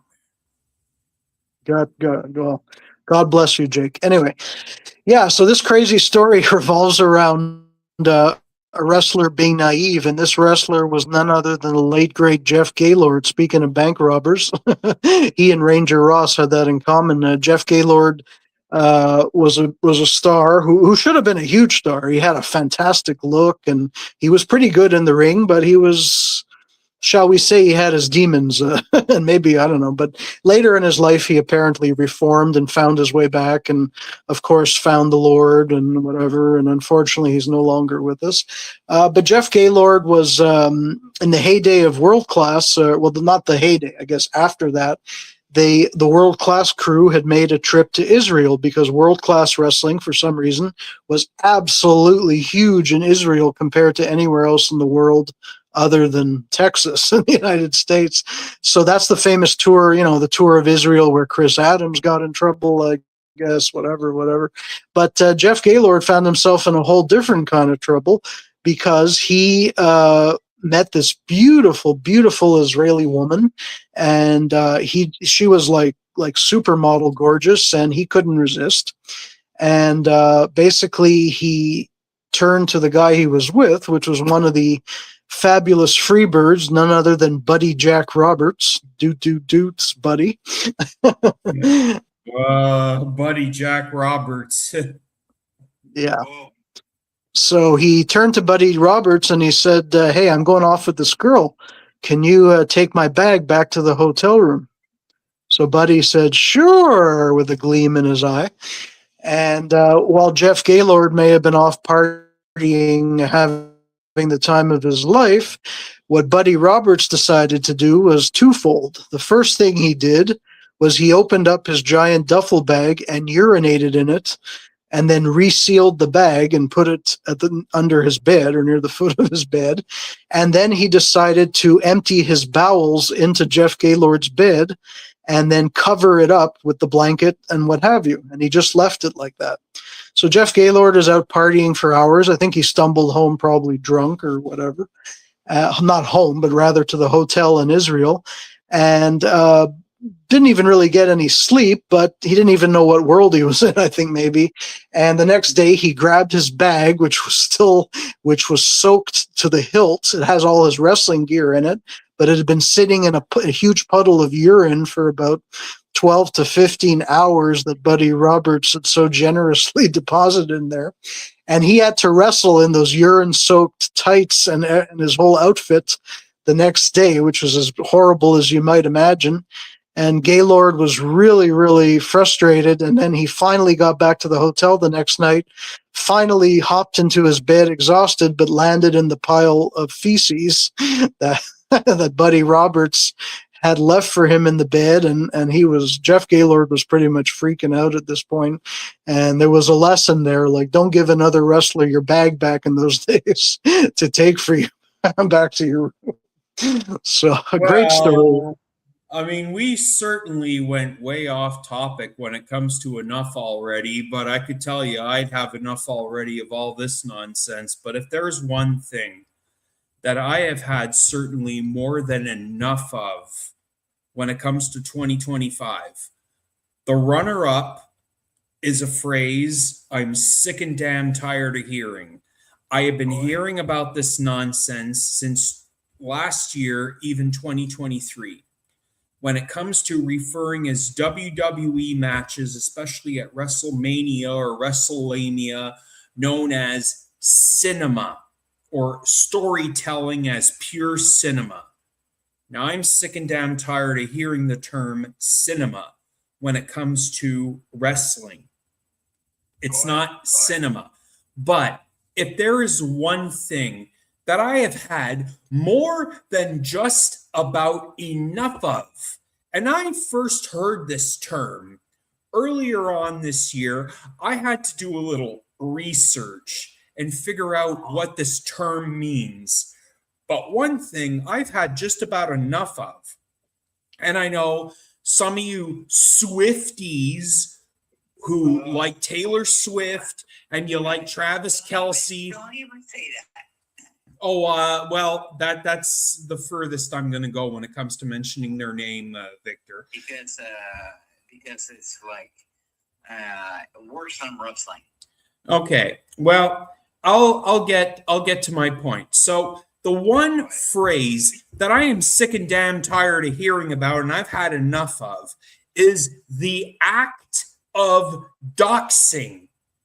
Now, what in the hell do you mean, David? What in the hell are you talking about when it comes to doxing? Definition: doxing is defined by leaking and divulging personal information about an individual, place, or thing. When it comes to sensitive information such as date of birth, social security number, social insurance number, home address, income, what have you. And it seems that people take it upon themselves to go out of their way to commit the act of doxing because they do not like an oppositional point of view. Now, I use this as an example for content creators who do not agree or criticize Taylor Swift and Travis Kelce's relationship. Or in the case that I mentioned to you, Alan, when it comes to talking about a Grammy-nominated heavy metal band called Sleep Token. They're pretty good. You know Sleep Token, Victor? I've heard one or two songs, but other than that. Oh, really? Really? It's one or two. Oh, so you're well adversed into them more than I am or Alan is. Because I'll tell you something, neither one of us know who in the hell Sleep Token is. All I know is that this year they're way more popular than Taylor Swift. So that's a victory for me. A thumbs up. Well, it's Apparently, fine. from what I hear, that's why Taylor Swift is putting her final farewell. All right. She's so young. She's already thinking of a final farewell. Yeah, she's look it up. You'll see it. She's like freaking out here. Well, it seems like she's been freaking out ever since she's gotten on the scene. You know, Well, and here's the thing I say to Taylor Swift. You know, I say this to you. You always, every album coincides with a man you're in a relationship with or a man you've broken up with. So here's an idea. The next album you release, Taylor Swift, I'm telling you this, but you probably won't hear this. The next album needs to be titled Maybe It's Me. That's what I was thinking. Hey, I'm me, and that's it, man.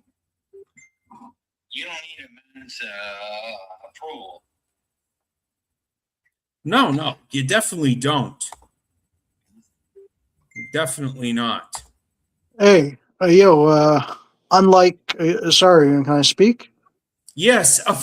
Can you speak? It's like, no, it sounds like we're holding you down now, and we're not. Well, as a matter of fact, unlike Taylor Swift, who's thinking of making a final farewell, Tim Haygood has made a final farewell from this world, and I was not finished about that. I was trying to say that... Oh, shit. Well, you should have told the both of us that before we both went off on our little tangent. I'm sorry.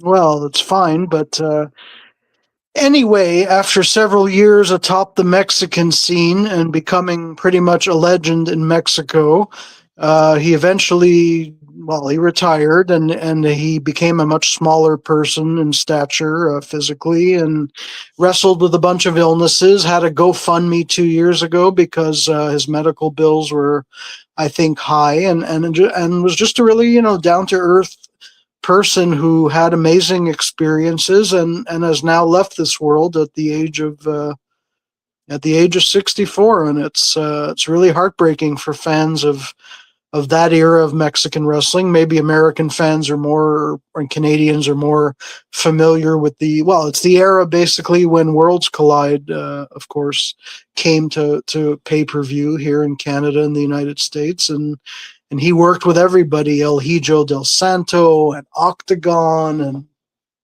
oh, you name it, left, right, and center. So many. And he knew, of course, Mil Mascaras from Texas and Mexico. No Yob, of course. He was just a phenomenal talent and in a phenomenal era where he did a lot, and he never achieved like ultimate fame in the States, but you got to respect his career path and his trajectory. And I really think it's sad. It's a big loss.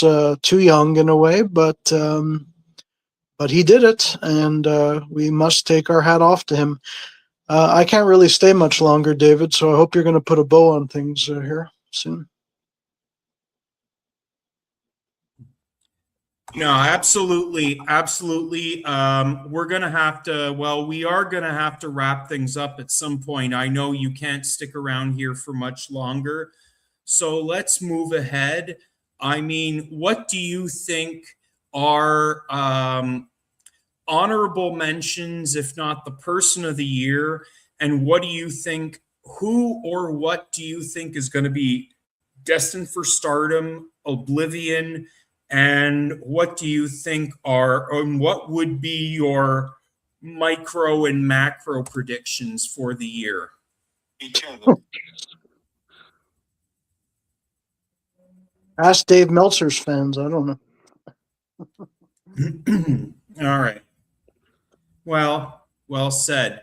So, personally, I don't exactly personally have a person of the year, but I would just say if there's anyone that deserves to be person of the year, is anybody who has the know-how or the cojones to have gone against the status quo and have gone against the grain and decided to stand up for what they believe in. As far as a micro or macro prediction, I do predict moving forward in 2026, I think that we are about to go into another draconian year of inflation-related pricing as well as dystopian politics. Since 1925. That long. Yep. Same old song and dance. But in closing, since we each do not have enough time to go, I do want to thank Alan Greenberg and I do want to thank Victor Pereira, who was able to join us via speakerphone. I do want to thank each and every one of you. These are our year-end awards, or should I say, my year-end awards. I just had my panelists chime in and give their 2 cents. But at the same time, this is my show, and this is what's going on. And I do thank each and every one of you for tuning in. And when it comes to 2026, well, I've been talking to a few people. I don't want to give you false hope or false promises. But if there's one thing that will remain true, is that Alan Greenberg and myself will continue to bring you wrestling from the archives, and we are going to talk about subjects that not anybody ever talks about in the IWC. Now, on that note, enjoy what is left of AEW at World's End. Goodbye, good night, and Happy New Year. Likewise.